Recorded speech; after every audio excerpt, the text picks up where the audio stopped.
યોગી જે છે અર્થાત આપણે ત્યાં ફરજનું કે કર્તવ્યનું એવું મહત્વ છે અને એવો દ્રઢ ખ્યાલ નાનપણથી જ કરી નાખવામાં આવે છે ને. હવે આપણે ત્યાં જ છે, બીજા કોઈ ફરજ વસ્તુ શું છે? ડ્યુટી એ તો કોઈ જાણતા નથી. વોટ ઇઝ ધીસ ફરજ? This is what you are suppose to do. આ કરવું જોઈએ એવું કોણ છે? આ કરવું જોઈએ એ વળે શું? એને સમજ જ આપણે કહે કરવું જોઈએ એવું કેમ? આ સારું ન કહેવાય, સારું કેમ ન કહેવાય? આ સારું ન લાગે, સારું કેમ ન લાગે? સારું શા માટે ન લાગે? આ ન લાગે તો શું થઈ ગયું? સારું કોઈને ન લાગે તો શું થઈ ગયું? એવી કોઈ ચિંતા જ નહીં. અને આપણે તો હજાર વસ્તુ વિચાર કરે કેવું લાગશે, પેલો શું કહે છે, ફલાણા શું થશે, ને આને બોલાવીશ તો આમ છે, એમ કરી કરીને કેટલી બધી ચિંતાઓ કરીએ કે દુનિયાને કેમ લાગશે અને પેલાને કેમ લાગે, એમ પછી બધું આપણે કરીએ. આખી દુનિયાને ખુશ રાખવાની આપણે કર્તવ્યમાં એવું જ છે બધું. અને એમાં આપણે તો કોઈ સગવડ ના સચવાય, આપણી કોઈ પણ લાગણી ના સંતોષાય, આપણું કશું ના થાય અને આપણે બીજાનું કર કરીએ ફરે છે. એમ કરી આખી જિંદગી સુધી આવું જીવી માણસો છેલ્લે બિચારા કોઈ છેવડે 55 વર્ષે બળવો પોકારે કે હવે હું નથી કરવાની, હવે હું નહીં કરો. પણ ત્યાં સુધી એટલી બધી અંદર સહન કર્યું, એટલું સહન કર્યું હોય એટલા એટલે આપણે જ્વલનાત્મક વૃત્તિ અંદર ઘણી હોય છે. પણ ટૂંકમાં આપણે એવો બધાને એવો અનુભવ છે કે સામાન્ય ફરજો બજાવવાની કર્મયોગ તો આપણે જાણતા નથી. આ તો ફરજ બજાવવાનું સામાન્ય ફરજ નાનપણથી જ, અને ત્યારથી પણ દરેક ક્ષણે ફરજ બજાવવાની અંદર આ ત્યાગ તો રહેલો જ હોય છે. અને તેથી આપણું સમગ્ર જીવન ત્યાગ પર જ રચાયેલું છે. કારણ કે ત્યજતૈવ હિ તજ્ઞેયમ ત્યક્તુસ્તત પરમમ પદમ. જે ત્યાગ કરતો હોય એને જ, જે ત્યાગી છે એનું જે પરમ પદ છે એ ત્યારે જ પ્રાપ્ત કરે જે ત્યાગ કરે. એમ કરીને આ ત્યાગને જ મહત્વ આપવામાં આવે છે, ભોગને નહીં, ત્યાગને. ભોગ ન ત્યાગીએ તો ત્યાગ થાય જ નહીં. કોઈ પણ ક્ષણે ભોગ ન છોડીએ તો ત્યાગ ન થાય. આપણે 10 કલાક ઊંઘવું હોય તો પછી સવારમાં ઉઠીને કોઈને ચા કે તો બનાવી આપીએ. તો ઘણા લોકો એવું છે.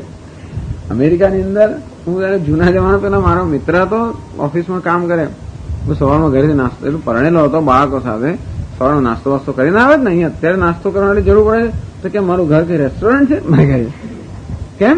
તો કે હું નીકળું ત્યાં મારી પત્ની ઉઠી નથી હોતી, એટલે હું ઉઠું એટલે કે ચા બનાવી પણ કે મારું ઘર રેસ્ટોરન્ટ ઓછું છે. પત્ની પત્નીનું કામ કરે અને આ પતિનું કામ કરે. હવે એને પેલીને 8 વાગ્યા સુધી ઊંઘવું હોય અને આ 6:30 નીકળતો હોય તો સવારે ક્યાંય ચા બનાવે? ના જ બનાવે. એટલે જ્યાં ભોગ નહીં, ત્યાં ભોગ હોય ત્યાં ત્યાગ ના જ થઈ શકે. એટલે આવો ત્યાગ કરવા માટે ભોગનો સતત ત્યાગ કરવો, પણ ભોગનો જ ત્યાગ થતો હોય છે. એટલે બીજો શાનો ત્યાગ થાય? પોતાની સગવડનો, પોતાની અનુકૂળતાનો એવો જ ત્યાગ.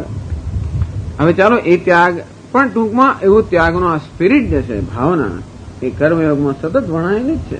અને એટલા માટે મુખ્યત્વે જે લોકોએ બહેનો, સ્ત્રીઓ ફરજ બજાવતી હોય પણ એમનો કંઈક વૈરાગ જાગૃત વધારે થતો હોય છે.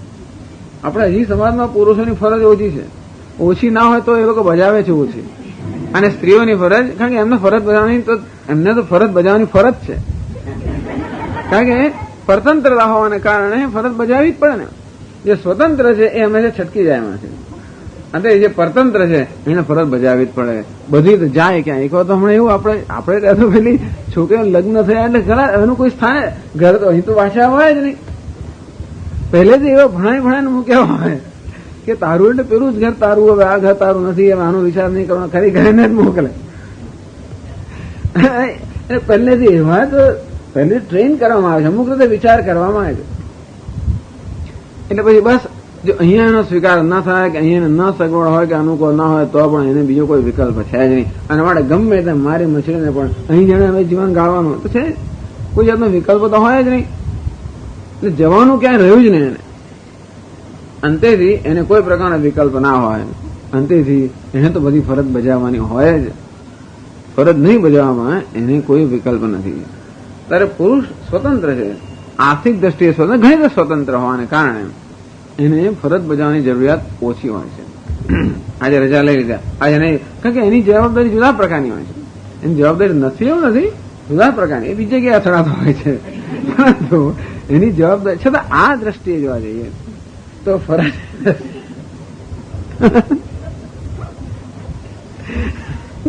આ ઘરની અંદર બહાર એમ ભગવાન કોઈ છોડતો તો નથી. દરેકને બરોબર ઘણીને જ છોડે, પણ છતાં ફરજ બજાવવાની દ્રષ્ટિએ આમ થોડી પુરુષને સ્વતંત્રતા વધારે હોય છે સ્ત્રી કરતા. એ દ્રષ્ટિએ અમુક ઉંમર થાય એટલે સ્ત્રીઓ તો આપણે તૈયાર જ હોય છે. મંદિર હોય, દેવ દર્શન, પૂજા પાઠ, સ્વાધ્યાયમાં હંમેશા બહેનો તૈયાર જ હોય, કારણ કે એમનું મન પરિપક્વ થઈ ગયું છે. એમના માટે આ સંસારની અસારતા બહુ સરળ સમજાય છે. ત્યારે પેલા લોકોને અસારતા સમજાતા જરા વધારે વાર લાગે છે. અંતેથી આપણે ત્યાં તો કર્મયોગનું જુદું કઈ વિધાન નથી. એટલે શંકરાચાર્ય જયારે કર્મયોગ સમજાવે છે ત્યારે હંમેશા નિત્ય નૈમિત્ય કર્મ એવું જ કહે છે. અર્થાત વિહિત કર્મ, નિયતમ કુરુ કર્મત્વમ. જે વિહિત કર્મ તારે માટે નિયત થયું છે એ કર્મ તું કર. એ કર્મ બીજા નિયત કરી રાખ્યું તારે માટે નિયત થયું હોય તે. અર્થાત કર્મ મારે શું કરવું એ પસંદગી કરવાની સ્વતંત્રતા મારી નથી. કોણે નક્કી કર્યું? શાસ્ત્રે નક્કી કર્યું. કેમ નક્કી કર્યું? તું અહીં જન્મ્યો છે, તું અહીં છે, આવો છે, માટે આમ કર. અંતેથી એમાં સ્વતંત્ર નથી. મોટો ભાઈ છું એટલે આમ કરવું જ પડે ને, ત્યારે પુત્ર છું પણ આમ કરવું જ પડે. એમ કરીને લોકો કેટલી ફરજ, પેલા નાનાને ઉછેર્યા, મોટાનું આમ ધ્યાન રાખ્યું, પેલા નામ કર્યું, પેલા નામ ભણાવ્યા, પેલા નામ ભણાવ્યા, એમ કરી કરીને માણસ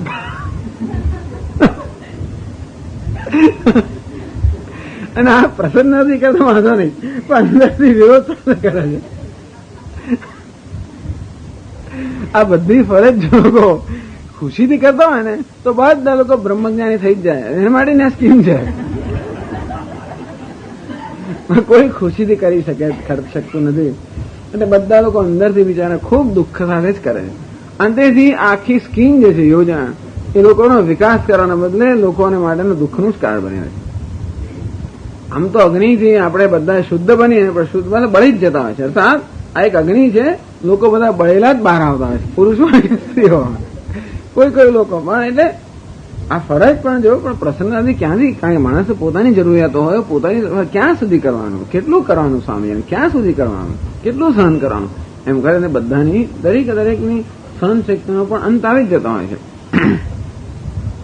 અને એમ વૈરાગ્ય થતો હોય છે. આપણે વૈરાગ્ય તો જ્ઞાન મળે નહીં થતો, પણ આમ જ જતા જવું છે. એટલે આ તો ન જ જોઈએ. આ પ્રકારનો વૈરાગ્ય આપણે સંસારની અસારતા પર ભાર આપે છે. ભાઈ જ્ઞાનની સારતા પર ભાર આપવાનો બદલે વૈરાગ એટલે સંસારની અસારતા જેને સમજાય છે. ભગવાનની સારતા સમજાય જુદી વાત છે, પણ સંસારની અસારતા. પણ આપણે ત્યાં જે વર્ણાશ્રમ વ્યવસ્થા છે, વિહિત કર્મ જે વ્યવસ્થા છે, ખરેખર આખી કર્મયોગની જ વ્યવસ્થા છે. પણ એ તો બહુ થિયોરેટિકલ, અર્થાત એ તો બહુ બૌદ્ધિક દ્રષ્ટિએ, સિદ્ધાંતની દ્રષ્ટિએ બરોબર છે. પ્રેક્ટિકલ વ્યવહારિક દ્રષ્ટિએ જોવા જઈએ તો આપણું જીવન કર્મયોગ, ત્યારે જ આપણું જીવન કર્મયોગ માટે શ્રેષ્ઠ જીવન છે આપણે ત્યાંનું. પણ ત્યારે જ કર્મયોગ બને જ્યારે આપણે એને માટે કર્મયોગ માટે બહુ તૈયારી જોઈએ. એના માટે પણ જીવનનું ધ્યેય સ્પષ્ટ હોવું જોઈએ. કર્મયોગ કોના માટે છે? જે મુમુક્ષુ છે એને માટે. અને જે ભોગી છે એના માટે કર્મયોગ બહુ દુઃખકારક બને, કારણ કે ભોગ અને ત્યાગ એ બે વિરુદ્ધ વસ્તુઓ છે. કર્મયોગ સતત અને ફરજ સતત ત્યાગની અપેક્ષા રાખતો હોય, અંતેથી એ જેને ભોગ બુદ્ધિ છે એને આ વસ્તુ બહુ મુશ્કેલ બને છે. પણ જ્યાં આ પ્રકારની સમજ છે કે જીવનનું ધ્યેય તો મુક્તિ છે, એમને માટે આ વસ્તુ શક્ય છે. અંતેથી અહીં કહ્યું કે એકમપી સાંખ્યયોગો સમ્યક આસ્થિત સમ્યક અનુષ્ઠિતવાન ઉભયો વિંદતે ફલમ. આમ બંનેનું ફળ કયું છે? નિશ્રેયસમ. એટલે નિશ્રેયસમ મોક્ષ એ જીવનનું ધ્યેય છે. માની લઈએ તો કર્મયોગી પણ જીવનનું ધ્યેય કયું ધરાવે છે? મોક્ષ. એટલે મોક્ષની સમજ હોય અથવા જીવનના ધ્યેયની સમજ હોય તો જ કર્મયોગ પણ શક્ય છે. આપણે જાણીએ છીએ કે આ નાની નાની વસ્તુનો ત્યાગ કરવાથી કોઈ મહાન વસ્તુ મળવાની છે, માટે નાની વસ્તુનો ત્યાગ કરીએ ને. ત્યાગ પણ માણસ હંમેશા ગણતરીથી જ કરતો હોય. દાન પણ કરીએ, શાસ્ત્રમાં કહ્યું છે કે દાન કરીશું તો આ સ્વર્ગ મળશે. બધા લોકો દાન કરે છે, એમના શાસ્ત્રમાં લખેલું છે કે તમે દાન કરશો એના કરતા આટલા ઘણું તમને મળવાનું છે. શેના લાખો રૂપિયા આપતા હોય બધા? એમને કે એમનો ઉપયોગ નથી? દેરાસરમાં આપતો હોય ને આમાં મંદિરમાં શેના માટે આપે છે? બધાને ખબર છે. કે દાન કરવાથી તમને આટલા ઘણું મળશે, અંતેથી દાન કરવાથી સ્વર્ગ, આવું કરવાથી અર્થાત નાનો ત્યાગ કરવાથી મને મોટું ફળ મળવાનું છે એ પ્રકારની સમજ હોય તો જ લોકો આવો નાનો ત્યાગ કરી શકે. અને કયું મોટું ફળ છે? મોક્ષ, નિશ્રેયસ. અર્થાત જેનામાં આવો વિવેક તો છે જ, અને વિવેકને કારણે એવો સામાન્ય વૈરાગ્ય પણ છે. અંતેથી જે નાની નાની વસ્તુનો ત્યાગ કરવાની આવશ્યકતા કર્મયોગમાં પડે એના માટે જે તૈયાર પણ છે, ઈશ્વર વિશે પણ જેને સમજ છે, પ્રસાદ આ બધી સમજ પણ જેનામાં છે, એ પણ આમ કર્મયોગ પણ નિશ્રેય સદાત મોક્ષની તૈયારી માટેની જ આ ભૂમિકા છે. ઉભયો તદેવ હિ નિશ્રેયસમ ફલમ અતઃ ન ફલે વિરોધ અસ્તિ. માટે આ ફળમાં વિરોધ નથી એમ. તેથી સાંખ્ય યોગ એટલે આપણને એમ કે પેલું જે હું સંન્યાસી તો મને આ ફળ મળે છે અને કર્મયોગથી અમુક ફળ મળશે કે નહીં, બંનેનું ફળ એક જ છે.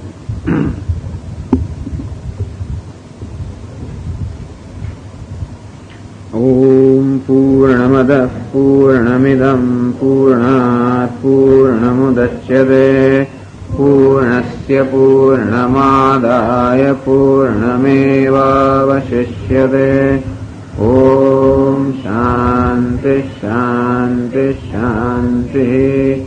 શંકરં શંકરાચાર્યં કેશવં બાદરાયણં સૂત્રભાષ્યકૃતૌ વંદે ભગવन्तૌ પુનઃ પુનઃ. ઈશ્વરો ગુરુરાત્મેતિ મૂર્તિભેદવિભાગિને વ્યોમવદ્વ્યાપ્તદેહાય દક્ષિણામૂર્તયે નમઃ. ઓમ શાંતિ શાંતિ શાંતિ. હરિ ઓમ શ્રી ગુરુભ્યો નમઃ.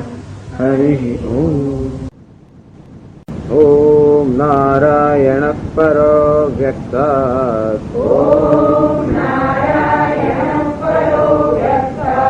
અંડમવ્યક્તસંભવમ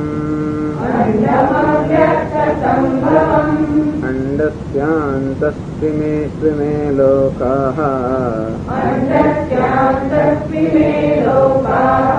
सप्तद्वीपा च मेदिनी.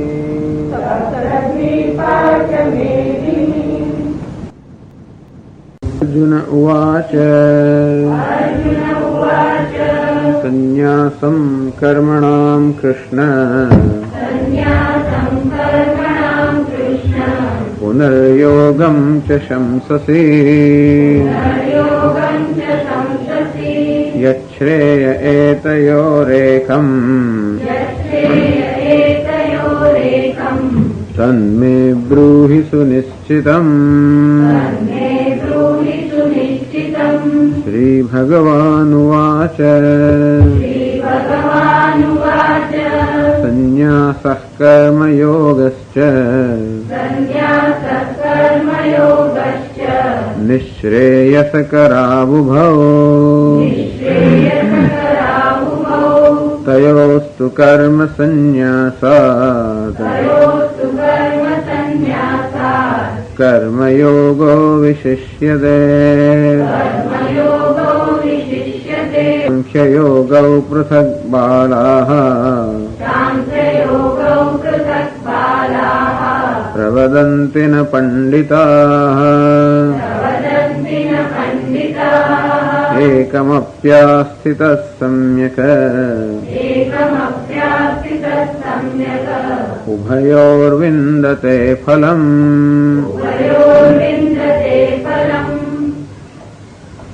संन्यासः कर्मयोगश्च निःश्रेयसकरावुभौ. ઉભૌ નિશ્રેયસ કરો. આ બંને નિશ્રેયસ અર્થાત મોક્ષના સાધન છે. સંન્યાસ કર્મયોગ છે. સંન્યાસ અને કર્મયોગ બંને નિશ્રેયસના સાધન છે. તયોસ્તુ કર્મ સંન્યાસાત. પરંતુ બંને સાધન હોવા છતાં અર્થાત હે અર્જુન તું કર્મનો સંન્યાસ પણ કરી શકે છે અને કર્મનું અનુષ્ઠાન પણ કરી શકે છે.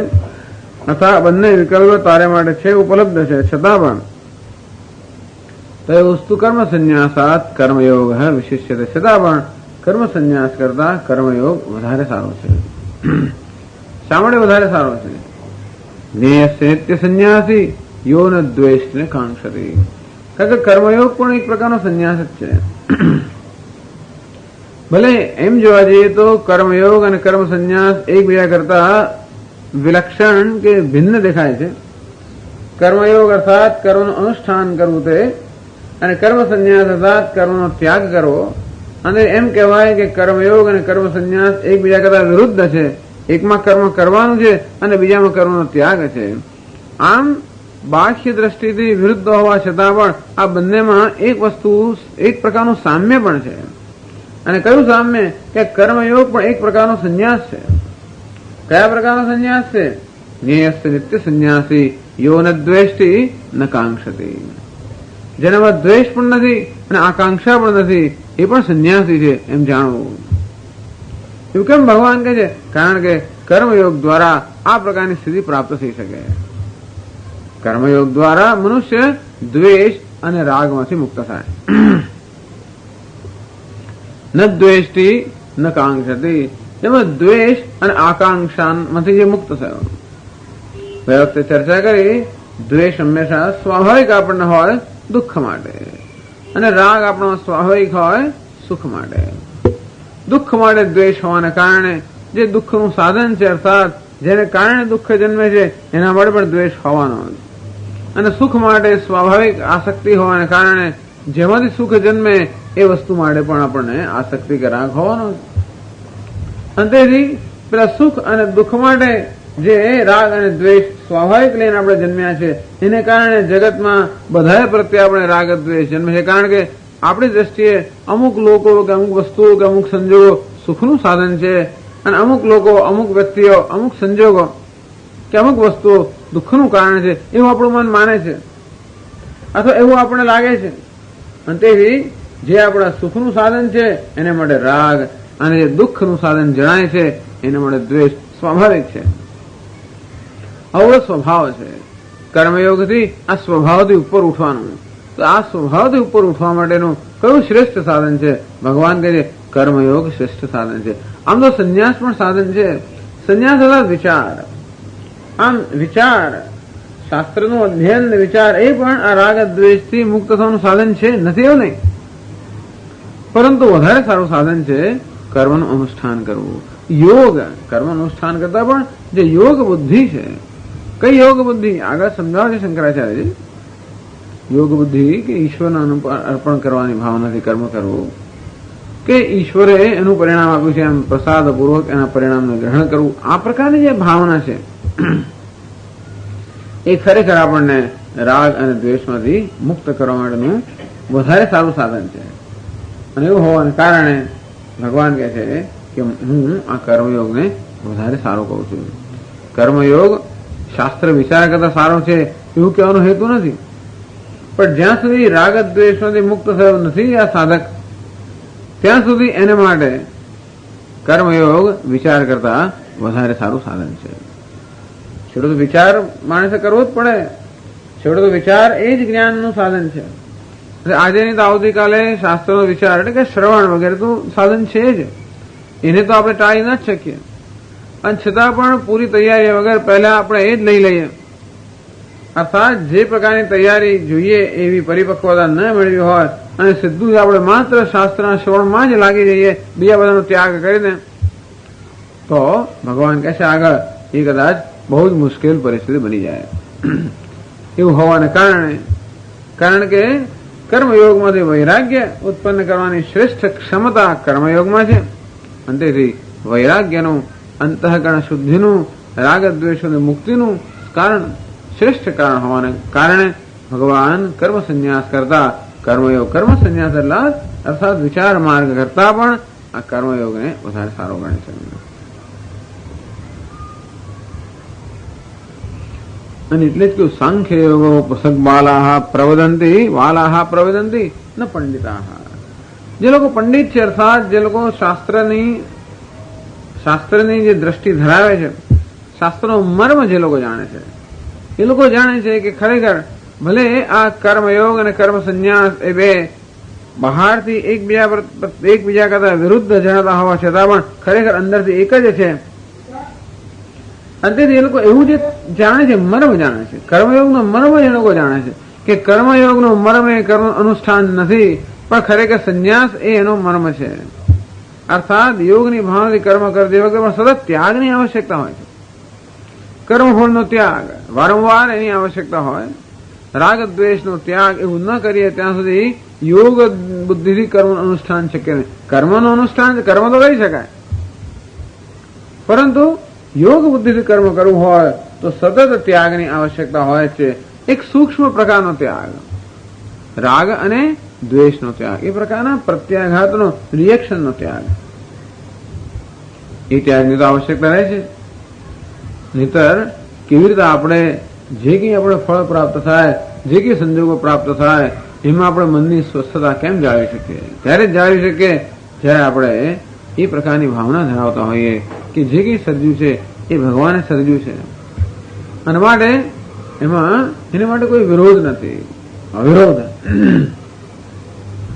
ભગવાને સર્જ્યું છે અને માટે મને એની પ્રત્યે કોઈ વિરોધ નથી. તેથી વિરોધનો આવેગ આવે અને જો એક પ્રત્યાઘાત જન્મતો હોય છે, એવા પ્રકારના આવેગાત્મક પ્રત્યાઘાતો જે છે એમાંથી આ યોગી છે એ ધીમે ધીમે મુક્ત થઈ જાય. આમ તો આવે, કશું આપણે ન ધાર્યું બન્યું કે અણગમતું બન્યું તરત અંદરથી તો થાય જ કશું, તરત યાદ આવે યોગ, અર્થાત આ તો ઈશ્વરે રચેલું છે.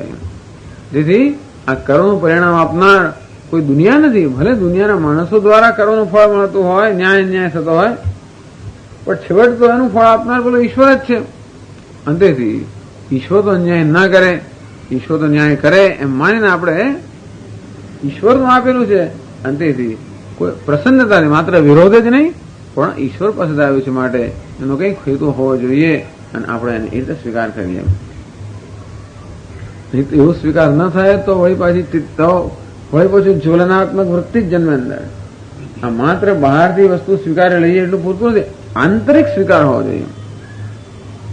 બહારથી તો જિંદગીભર સ્વીકારતા જ આવે છે આપણે, કારણ કે આપણે વિકલ્પ જ ન સ્વીકારતા ક્યાં જઈએ?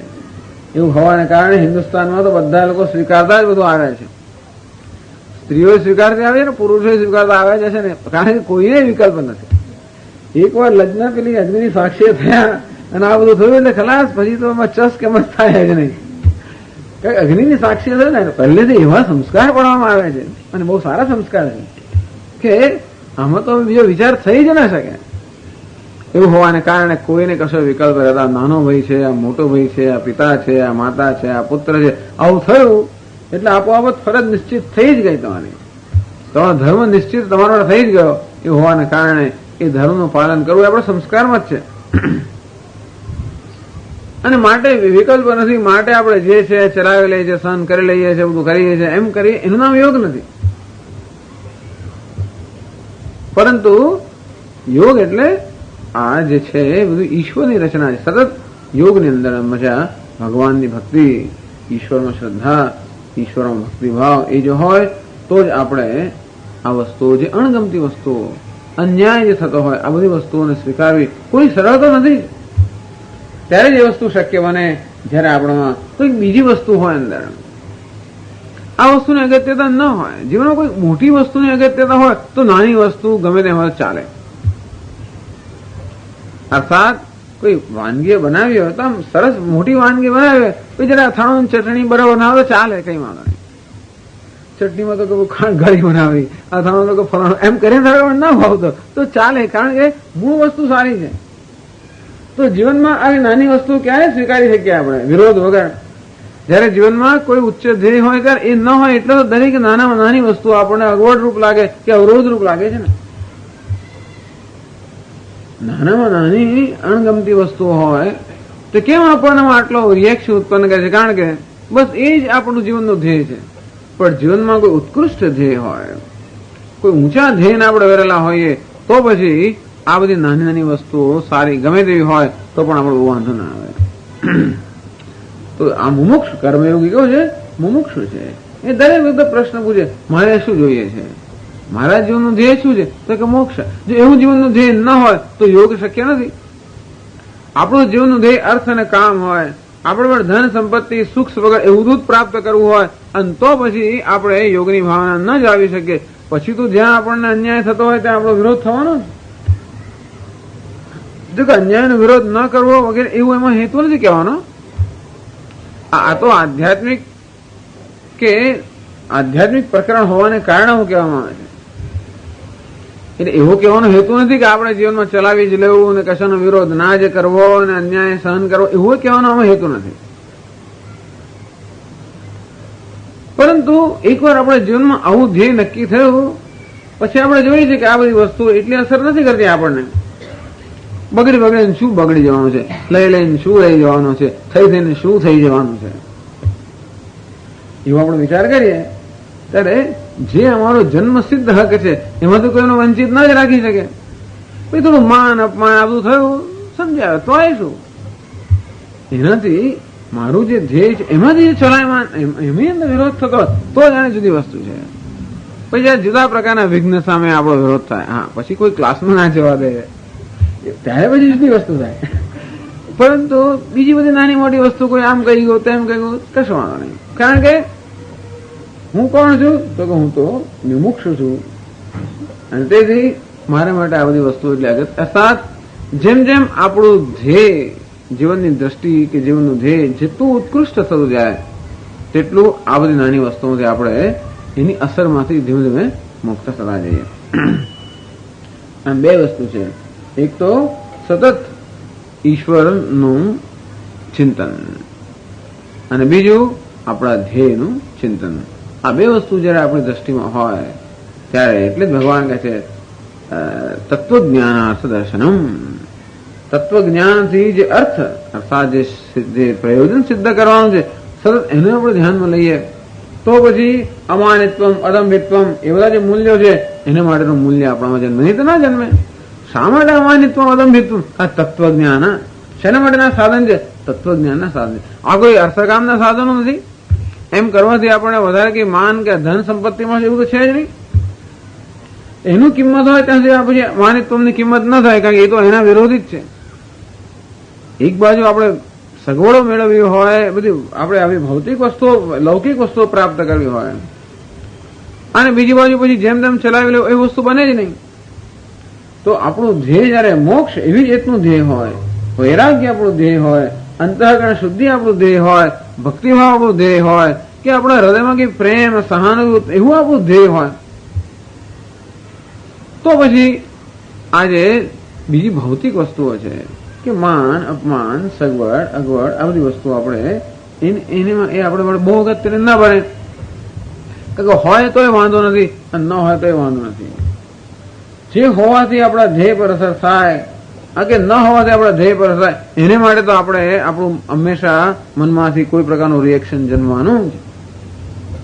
પણ આ હોય તોય વાંધો નથી, ન હોય તોય વાંધો નથી. થોડું માન મળ્યું તોય કશું નહીં અને ન મળ્યું તોય કશું નહીં. એમ થવાય ધારો કે થોડા વધારે પૈસા મળે તોય વાંધો નહીં, ઓછા મળે તોય વાંધો નહીં. આપણે લાગે કે આ વસ્તુ નિશ્રેયસ જ આપણું ધ્યેય છે, એમાં કોઈ રીતે એમાં વૃદ્ધિ કે ક્ષય નથી કરતા, એમાં કોઈ અસર ઉત્પન્ન નથી કરતા, તો પછી આ બધી વસ્તુઓ માટે આપણા મનમાં જે પ્રકારના પેલા રિએક્શન છે કે પ્રત્યાઘાત છે એવા પ્રત્યાઘાત ધીમે ધીમે ન જન્મે. એટલે આ કઈ મેજિક ચમત્કાર નથી કે કર્મયોગ એટલે અંતઃકરણ શુદ્ધિ.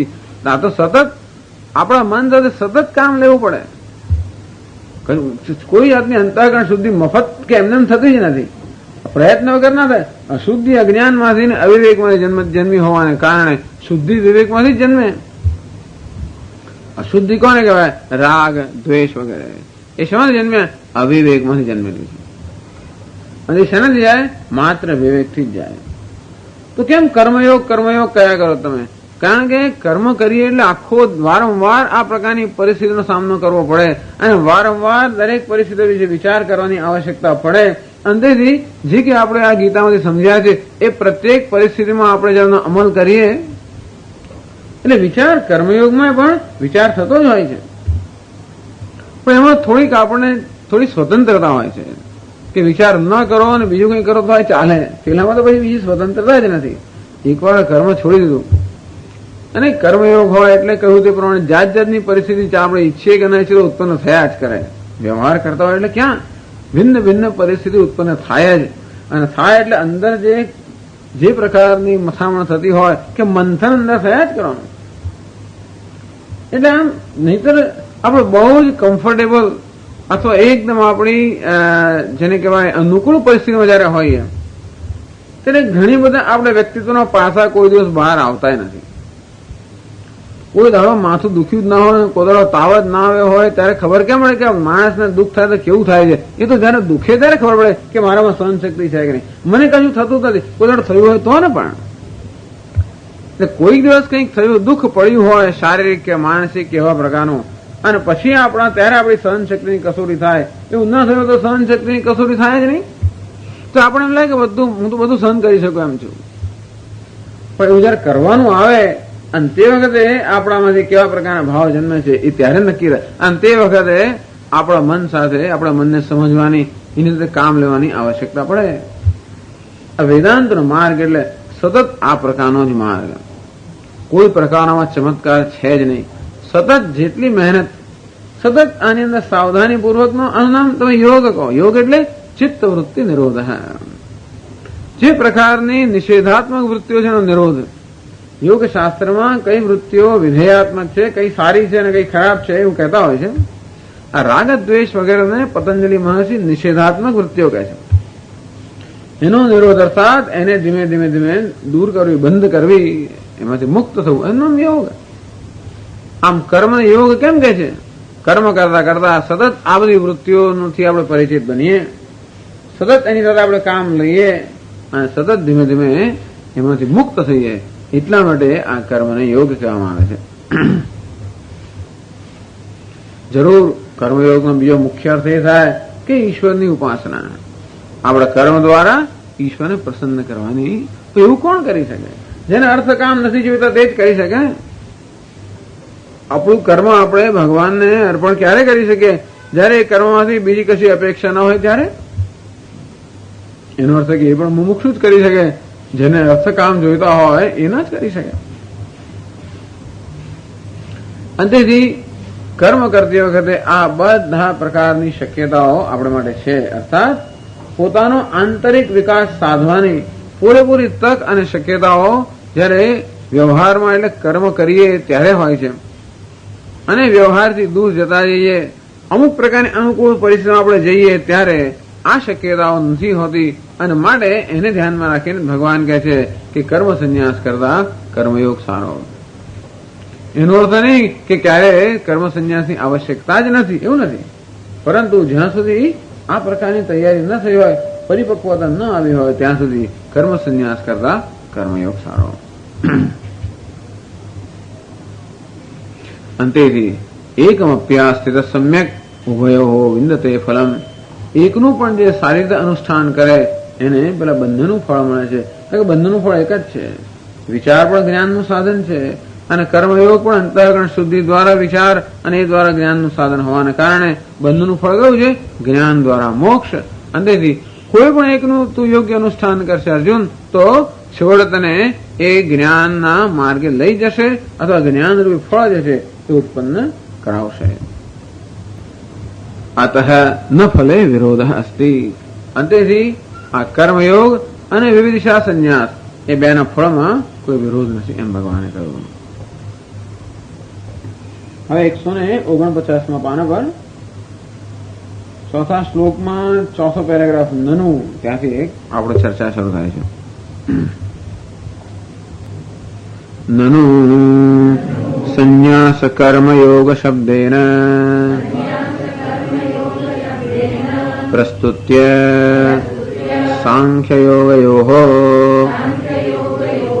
ફલૈકત્વં કથમ ઇહ અપ્રકૃતમ બ્રવીતિ. એક પ્રશ્ન ઉપસ્થિત થયો કે આ ચોથા શ્લોકમાં ભગવાન સાંખ્ય અને યોગ એવા શબ્દ વાપરે છે. બીજા શ્લોકમાં ભગવાને કર્મયોગ અને કર્મ સંન્યાસ એવા શબ્દો વાપર્યા અને ચોથા શ્લોકમાં સાંખ્ય અને યોગ શબ્દો વાપર્યા. એટલે પ્રશ્ન થાય છે કે ભગવાને ચર્ચાનો પ્રારંભ કર્યો કર્મયોગ અને કર્મ સંન્યાસની તુલનાથી અને નનુ સંન્યાસ કર્મયોગ શબ્દેન પ્રસ્તુત્ય. ચર્ચાનો પ્રારંભ કર્મ સંન્યાસ અને કર્મયોગ એ પ્રકારના શબ્દોથી કે વિચારથી પ્રારંભ કર્યો આ ચર્ચાનો. સાંખ્ય યોગયો ફલૈગત્વમ કથમ. અને આ ચોથા શ્લોકમાં ભગવાને કહ્યું કે સાંખ્ય અને યોગનું ફળ એક જ છે. પણ તો અમે પૂછ્યું જ નથી. અમે પૂછ્યું છે શું? સંન્યાસ અને કર્મયોગ વિશે પૂછ્યું છે. સંન્યાસમ કર્મણામ કૃષ્ણ પુનર્યોગમ ચ શંસસી. ભગવાન આ એક બાજુ સંન્યાસની અને કર્મ બંનેની વાત કરો છો અને મારે કયું એમાંથી ચઢિયાતું છે એવું જયારે પૂછે તો કહે કે સાંખ્ય અને યોગ એક જ છે. પણ એવું અમે પૂછ્યું જ નથી. આ સાત જે પ્રશ્ન છે જ નહીં, અપ્રસ્તુત અપ્રકૃતમ. આ સાત એ ચર્ચાનો વિષય જ નથી. બ્રવીતિ, કેમ ભગવાન આ સાંખ્ય અને યોગની કેમ વાત કરતા છે જેની કોઈ ચર્ચા નથી, જે અત્યારે ચર્ચાનો વિષય નથી, એવું ભગવાન કેમ અંદર લાવે છે? અપ્રકૃતમ અર્થાત જે ચર્ચાનો વિષય નથી એવી અપ્રકૃત વસ્તુની ભગવાન કેમ ચર્ચા કરતા હશે? વાતોમાં એવું થતું હોય ને, વાતનો વિષય એક હોય ને પછી લોકો અંદર કઈ ત્રીજી વાત કરવા માંડે. અને વાત એડમિશન થતી હોય ને પછી લોકો નોકરી વાત કરે, એકની વાત હોય બીજું ને એમાં ઘણી વાર આપણા મનમાં કંઈક બીજું ત્રીજું હોય છે. એટલે વાત થતી હોય તો આપણું મન ક્યાંક બીજું હોય, એકદમ આપણે બીજું બોલી જઈએ. પેલાને આશ્ચર્ય થાય કે ભાઈ આપણે એની ક્યાં વાત કરી છે? ભગવાનને આપણે એવું ઈચ્છે કે શું? પ્રશ્ન પૂછે ભગવાન કેમ સાંખ્ય આવો શબ્દ ક્યાંથી આવ્યો? ભગવાન ક્યાંથી આ એકદમ સાંખ્ય અને યોગ એ બેનું ફળ એક છે એવું ભગવાન કેમ કહેતા હશે જયારે સાંખ્ય અને યોગ એ બે વિષયનો અત્યારે ચર્ચાનો પ્રશ્ન જ નથી. આગળ સાંખ્યની વાત કરી. સાંખ્ય શબ્દનો સમજાય. સંખ્યામ આત્મસમીક્ષામ અર્હતિ સાંખ્યમ સંન્યાસ. દર વખતે એમને જુદો જે પ્રકારનો જોઈએ એ પ્રકારનો અર્થ આપતા હોય છે, કારણ કે ભાષા પરનું પ્રભુત્વ છે ને. એટલે સંખ્યા એટલે આત્મસમીક્ષા, એના સંખ્યા. અર્હતિ ઇતિ સાંખ્યમ સંન્યાસ. સાંખ્ય શબ્દનો અર્થ અહીં સંન્યાસ કરવામાં આવ્યો છે. સાંખ્ય શબ્દનો અર્થ આત્મા પણ કરવામાં આવ્યો છે. સાંખ્ય શબ્દનો અર્થ સંખ્યામાંથી જન્મે એવો પણ કરવામાં આવ્યો છે. પણ અહીં સાંખ્ય શબ્દનો શું કર્યો છે? સંન્યાસ કરવામાં આવે છે. સાંખ્ય યોગો પૃથક બાળા. સાંખ્ય એટલે સંન્યાસ અને યોગ એવા ભિન્ન નથી એવું ભગવાન કહે છે. આમ ભગવાન સંન્યાસને બદલે સાંખ્ય શબ્દ વાપરે છે. એટલે એ કઈ ભૂલી નથી ગયા કે બીજો વિષય નથી ચર્ચા. માત્ર જ્યાં પહેલા સંન્યાસ શબ્દ વાપર્યો ત્યાં સાંખ્ય શબ્દ વાપરે છે સંન્યાસના જ અર્થમાં. એ ઉત્તર આપે છે શંકરાચાર્યજી કહે છે નૈષ દોષ યદ્યપી અર્જુનેન સંન્યાસમ કર્મયોગમ ચ કેવલમ અભિપ્રેત્ય પ્રશ્નઃ કૃતઃ ભગવાંસ્તુ તદપરિત્યાગેનૈવ સ્વાભિપ્રેતમ ચ વિશેષમ સંયોજ્ય શબ્દાંતરવાચ્યતયા પ્રતિવચનમ દદૌ સાંખ્યયોગૌ ઇતિ. આ તો આપણે આ ગીતા વાંચીએ છીએ ને, બીજા લોકો ગીતા વાંચતા હોય એનું અર્થઘટન જુદું કરે. બરોબર, યોગી લોકો વાંચતા હોય તો એમને આપણે સાંખ્ય અને યોગનો અર્થ જુદો છે. સાંખ્ય એટલે સાંખ્ય શાસ્ત્ર અને યોગ એટલે યોગ શાસ્ત્ર. સાંખ્ય અને યોગ શાસ્ત્ર એ બે ભિન્ન ભિન્ન નથી, એક જ છે. અને બેને ભિન્ન જુએ છે એ લોકો બાળકો છે, અર્થાત અપરિપક્વ મનવાળા છે, જે જાણે છે કે બંનેનું એક જ છે, બંને એક જ ફળ મળે છે, એ ખરેખર જાણે છે. એવો એનો ઉપયોગ, એનો અર્થઘટન કરે છે અને થાય. એટલે અહીંયા આગળ તો ચર્ચાનો વિષય વાત તો સાચી જ છે.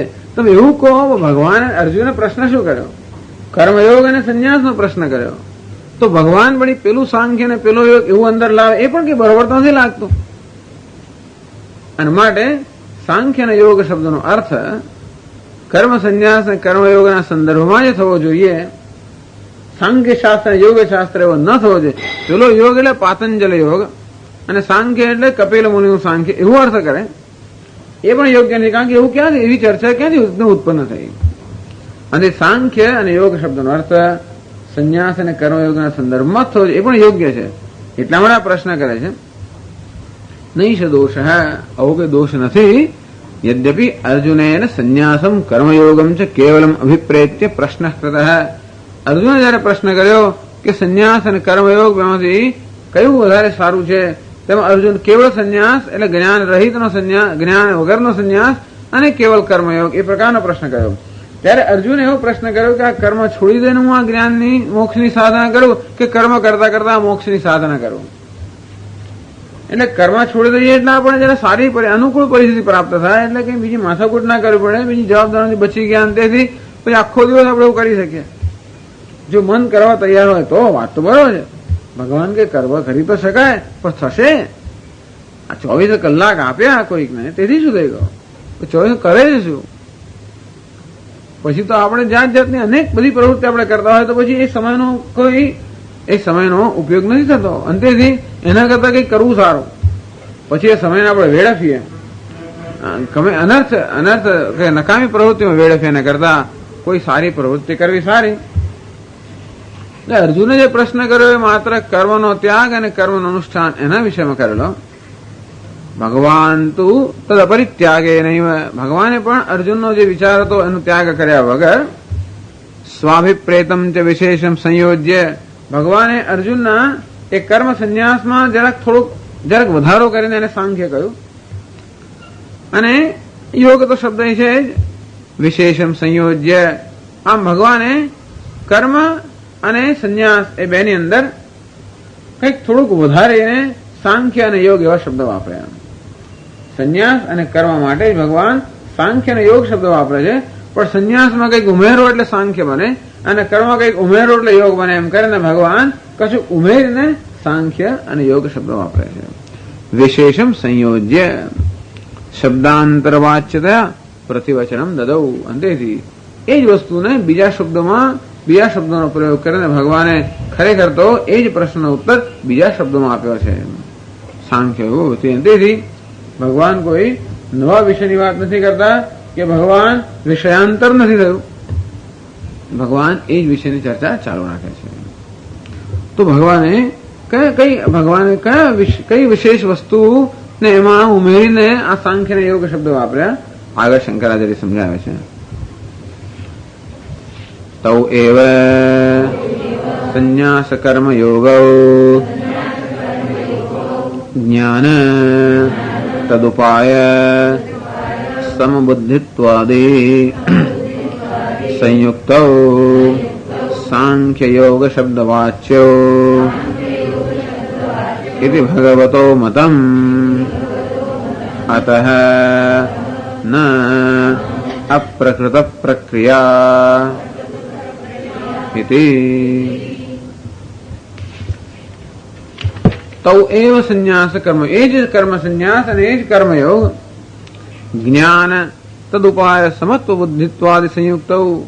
એ કર્મ સંન્યાસમાં જયારે જ્ઞાન ઉમેરો એટલે કે જ્ઞાન સહિતનો સંન્યાસનું નામ સાંખ્ય અને સમત્વ બુદ્ધિ સહિતનું કર્મ અર્થાત યોગ. સમત્વ બુદ્ધિ એટલે સિદ્ધ્યો સમભૂત્વા સમત્વમ યોગ ઉચ્યતે. ભગવાને કહ્યું બીજા અધ્યાયમાં કે સફળતા નિષ્ફળતામાં જયારે આપણી બુદ્ધિ સમાન હોય, સફળતા અને નિષ્ફળતા એટલે અનુકૂળ અને પ્રતિકૂળ સંજોગો આવે તો પણ આપણી બુદ્ધિમાં રાગ અને દ્વેષ ઉત્પન્ન ન થાય એ પ્રકારની જે સમતા છે, એવી સમતા સાથે કર્મ કરવું એનું નામ કર્મયોગ. સુખ દુઃખે સમય કૃત્વા લાભાલાભો જયા જયો. સુખ અને દુઃખ, લાભ અને ગેરલાભ, જય અને પરાજય, સમય કૃત્વા આ બંને સમાન છે.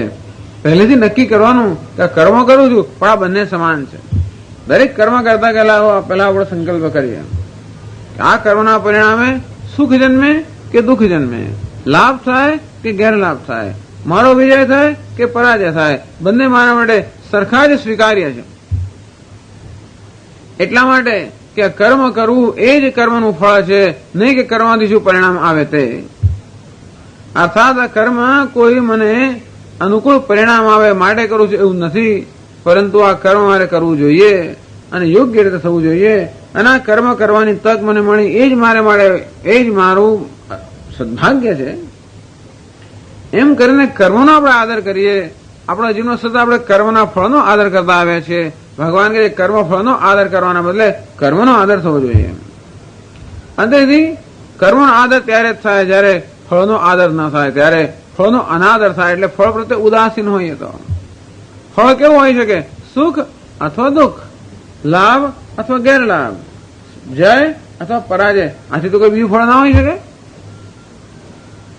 તો મારા મનમાં નિર્ણય હોય કે જે કંઈ ફળ આવે એ મને સ્વીકાર્ય છે, કારણ કે ફળ પ્રત્યે હું ઉદાસીન છું અને કર્મનો મને આદર છે. કર્મયોગ અર્થાત કર્મનો આદર અને કર્મ ફળ પ્રત્યે ઉદાસીનતા. ઉદાસીનતાનો અર્થ એવું નહીં કે આપણે કશું સમજ જ ના પડે, થાય જ નહીં, કે નિષ્ફળતા મળી કે સફળતા એની આપણે નોંધ ન લઈએ અથવા તો એની કઈ લાગણી જ ના થાય, કે એવું નથી કહેવાનો ભાવ આ. પણ જાણીએ છીએ કે કર્મ કરીએ એટલે સફળતા મળે, નિષ્ફળતા મળે, આપણે કઈ નક્કી ના કરી શકીએ. કશું કરીએ એટલે લાભ પણ થાય અને ગેરલાભ પણ થાય, કે આપણે એનો નિર્ણય કરી શકતા નથી. કોઈ સંજોગો આવે તો સુખ પણ મળે અને દુઃખ પણ મળે, કારણ કે એ પણ આપણે નક્કી કરતા નથી.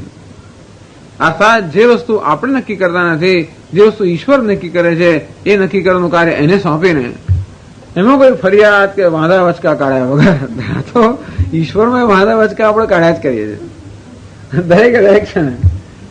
ભગવાન જે કરે એમાં કોઈ જાતની ફરિયાદ કે એવું કર્યા વગર જે છે એને આપણે સ્વીકારેલા તૈયાર છે.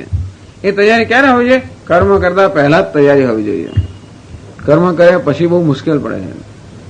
કર્મ કરતી વખતે બહુ આશા સહિત કર્મ કર્યું કે આવું થશે, આવું થશે, આવું થશે, પછી ના થાય ત્યારે આપણે બહુ નિરાશા જન્મે. બધું કર્મ કરતા પહેલા તૈયાર હોય, પણ નપાસ તો વાંધો નહીં, એમ કરીને ઘણો તો નપાસ થઈ ના કરનારા લોકો છે. જે થાય તે કરો, મને વાંધો નથી, તને વાંધો નથી, પણ બીજા બધા વાંધો છે ને પાસ, કારણ કે મા બાપ પૈસા કરશે. હવે હું પાસ થયો મને વાંધો નથી, તને શું વાંધો હોય? વાંધો જે પૈસા કરશે એને હોય ને, એટલે એનો હેતુ નથી કે આપણે સફળતાનો પ્રયત્ન ના કરીએ, પરિશ્રમ ના કરીએ, એવું નથી. પણ જાણીએ છીએ કે પરિશ્રમ કરવો એ આપણું કાર્ય છે, પરિણામ આપવું એ ઈશ્વરનું કાર્ય છે. તેથી એ કાર્ય એને કરવા દઈએ અને આપણું કાર્ય આપણે કરીએ. તો પછી પરિસ્થિતિ આપણને અનુકૂળ ન હોય કે પ્રતિકૂળ હોય, આપણું ધારું ન થાય તો પણ આપણે એવા દુઃખી કે નિરાશ કે નાસીપાસ ન થઈએ જે સામાન્ય રીતે થઈ જતા હોઈએ છીએ. પ્રેક્ટિકલ છે કર્મયોગ બહુ. અમે તો ભગવાનને એવું કશું તમે ન લાવો તો પણ બહુ પ્રેક્ટિકલ વસ્તુ છે.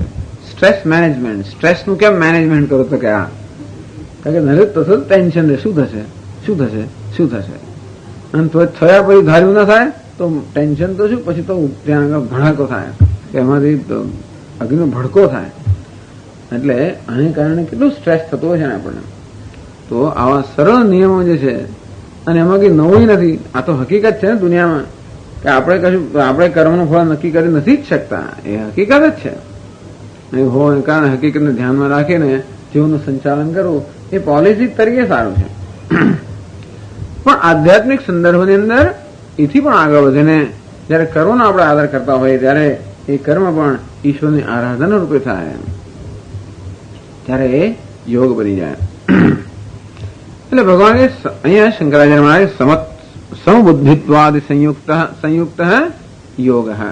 તો સંયુક્તમ કર્મ, કર્મને જયારે આપણે સમત્વ બુદ્ધિથી સંયુક્ત કરીએ, અર્થાત કર્મ કરતા પહેલા આ સમત્વ બુદ્ધિ આપણામાં હોય પરિણામ માટે, તો એ કર્મ યોગ થાય. કારણ કે તો પછી પેલું ટેન્શન શું થશે એના કરતા શું કરવું એનું ટેન્શન સારું. શું કરવું એમાં આપણું ધ્યાન ક્યારે હોય? જયારે શું થશે એમાંથી આપણું મન જયારે મુક્ત હોય ત્યારે. શું થશે, શું થશે એવું એમ જયારે ચિંતા કરીએ ને ત્યારે જે કરવાનું એને તો ઉલટું જ કરીએ આપણે. શું થશે, શું થશે, થશે કે નહીં થાય, એમાં કરતી વખતે આપણું ધ્યાન કરવાનું એટલે મીઠું ડબલ જ નાખીએ. ભાવશે કે નહીં ભાવે, ગમશે કે નહીં ગમે, સારું થશે કે નહીં થાય, એવી ચિંતાને કારણે કામમાં જ આપણું જયારે ધ્યાન ના હોય ત્યારે કામ જ આપણે બગાડતા હોઈએ છીએ. તેથી શું થશે એની ચિંતા કર્યા વગર કર્મ કેમ સારી રીતે કરવું, એટલે એનો ખાલી ધ્યાનનું કેન્દ્રમાં બદલાય છે. અને તો પછી આ કર્મ આનંદથી કરવું, ભગવાનની આરાધનાના રૂપે કરવું, એનું નામ કર્મયોગ. એટલે ભગવાને અહીંયા એ જ કર્મ અને સંન્યાસ શબ્દમાં થોડીક વિશિષ્ટતા ઉમેરી કે સંન્યાસ એટલે છે ને વિવેકપૂર્વકનો સંન્યાસ, એમને વિવેકહીન સંન્યાસ નહીં. અને કર્મ એટલે આ પ્રકારની ભાવના સાથે થતું કર્મ, એનું નામ યોગ. સાંખ્ય યોગ શબ્દ વાચ્ય ભગવત મતમ. અને તેથી એ જ સંન્યાસ, જ્ઞાન સહિતનો સંન્યાસ, એનું નામ સાંખ્ય. અને કર્મ સમત્વ બુદ્ધિ સહિતનું કર્મ અર્થાત યોગ, આ રીતે ભગવાન સાંખ્ય અને યોગ શબ્દ અર્થમાં વાપરે છે. તેથી એમણે કઈ વિષયાંતર કર્યું નથી, એ જ વિષયને જરા વધારે સ્પષ્ટ કરી રહ્યા છે. વિષયને વધારે સ્પષ્ટ કરવા માટે ઘણી વાર આવી રીતે જુદા શબ્દોનો આપણે પ્રયોગ કરીએ, યોગ્ય શબ્દનો. અતઃ ન પ્રકૃત પ્રક્રિયા એવી. તેથી ભગવાન કોઈ જે અવિષય કે જેનો વિષય નથી એવી વસ્તુની ચર્ચા કરે છે એવું નથી. આગળના શ્લોકમાં હવે પ્રશ્ન કરે છે. એકસ્યાપી સમ્યક અનુષ્ઠાનાત કથમ ઉભયોઃ ફલમ વિંદતે ઇતિ ઉચ્યતે. એકસ્યાપી સમ્યક અનુષ્ઠાનાત કથમ ઉભયોઃ ફલમ વિંદતે. કહ્યું કે સંન્યાસ કે કર્મયોગ એ બેમાંથી એક પળનું જો આપણે સારી રીતે અનુષ્ઠાન કરીએ, સંન્યાસ એટલે કે વિચાર. સંન્યાસમાં શું કરવાનું છે? તો કરવાનું છે એમાં કશું. શું કરવાનું? વિચાર. એટલે અહીં જયારે સંન્યાસ શબ્દ વપરાય ત્યારે શું અર્થ કરવાનો? વિચાર. એમાં અનુષ્ઠાન આવ્યું છે ને. વિચારનો આપણે માર્ગ ગ્રહણ કરીએ કે પછી યોગ બુદ્ધિથી કર્મનો માર્ગ ગ્રહણ કરીએ, એ બેમાંથી કોઈ પણ વસ્તુ સારી રીતે કરો તો છેવટનું ફળ તો એક જ છે, અંતે છે જ્ઞાન. એવું ભગવાને જે કહ્યું એવામાં વધારે સ્પષ્ટ કરે છે. એકસ્યાપી સમ્યક અનુષ્ઠાનાત કથમ ઉભયોઃ ફલમ વિંદતે. કે બંને ભિન્ન ભિન્ન વસ્તુઓ છે, કર્મનું અનુષ્ઠાન અને કર્મનો ત્યાગ, અને છતાં પણ બેમાંથી એકનું પણ સારી રીતે અનુષ્ઠાન કરવાથી બંનેનું ફળ મળે છે, તો એક જ ફળ મળે છે. એ કેવી રીતે? એનો ઉત્તર ભગવાન 5મા શ્લોકમાં આપે છે. યત સાંખ્યૈઃ પ્રાપ્યતે સ્થાનમ તદ્યોગૈરપી ગમ્યતે એકમ સાંખ્યમ ચ યોગમ ચ યઃ પશ્યતિ સ પશ્યતિ. યત સાંખ્યૈઃ પ્રાપ્યતે સ્થાનમ તદ યોગૈઃ અપી ગમ્યતે. ભગવાન કહે છે સાંખ્ય અર્થાત વિચાર માર્ગવાળા જે સંન્યાસીઓ છે એ લોકો જે સ્થાન પ્રાપ્ત કરે છે, તદ યોગૈઃ અપી ગમ્યતે, એ જ સ્થાન યોગની ભાવનાથી કર્મ કરનાર છે એ યોગીઓ વડે પણ પ્રાપ્ત થાય છે. અંતેથી એકમ સાંખ્યમ છે યોગમ છે. આ વિચાર માર્ગ અને કર્મ માર્ગ એ બંને એક જ છે, અર્થાત એક જ ફળ પ્રાપ્ત કરાવનારા છે. યઃ પશ્યતિ, એ જ જુએ છે.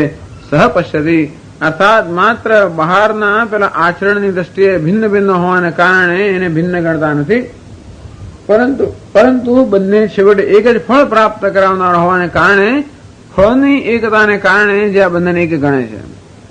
કોઈ ગાડામાં જતો હોય, કોઈ ઘોડા પર જતો હોય, કોઈ સાયકલ પર જતો હોય, કોઈ બસમાં જતો હોય, આ બધું જુદું જતા હોય લાગે છે, અને છતાં પણ ફળ તો એક જ છે ને, તે કે ધ્યેયને પહોંચાડવાનું.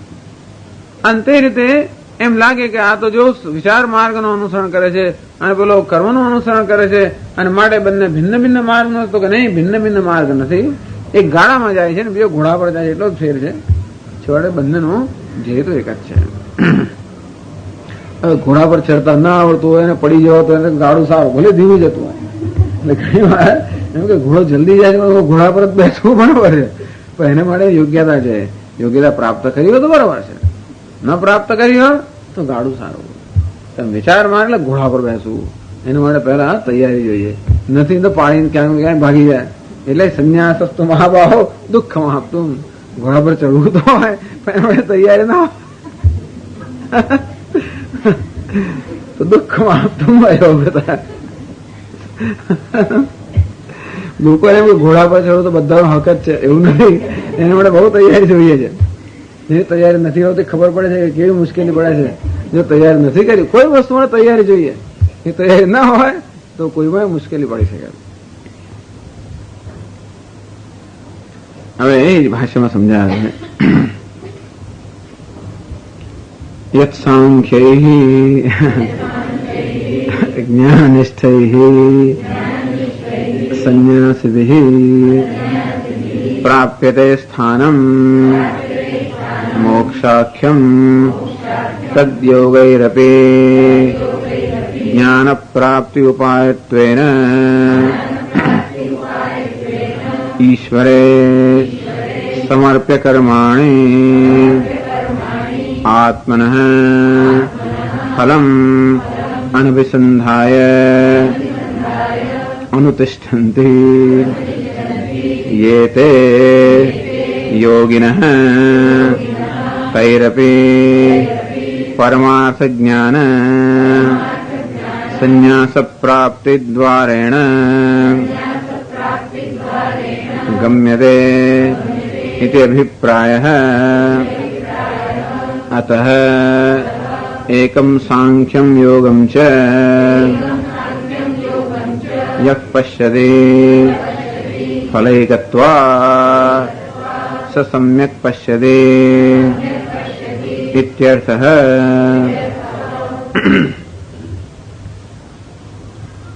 यत् सांख्यैः ज्ञाननिष्ठैः જ્ઞાનનિષ્ઠ સાંખ્યનો અર્થ કર્યો જ્ઞાનનિષ્ઠ.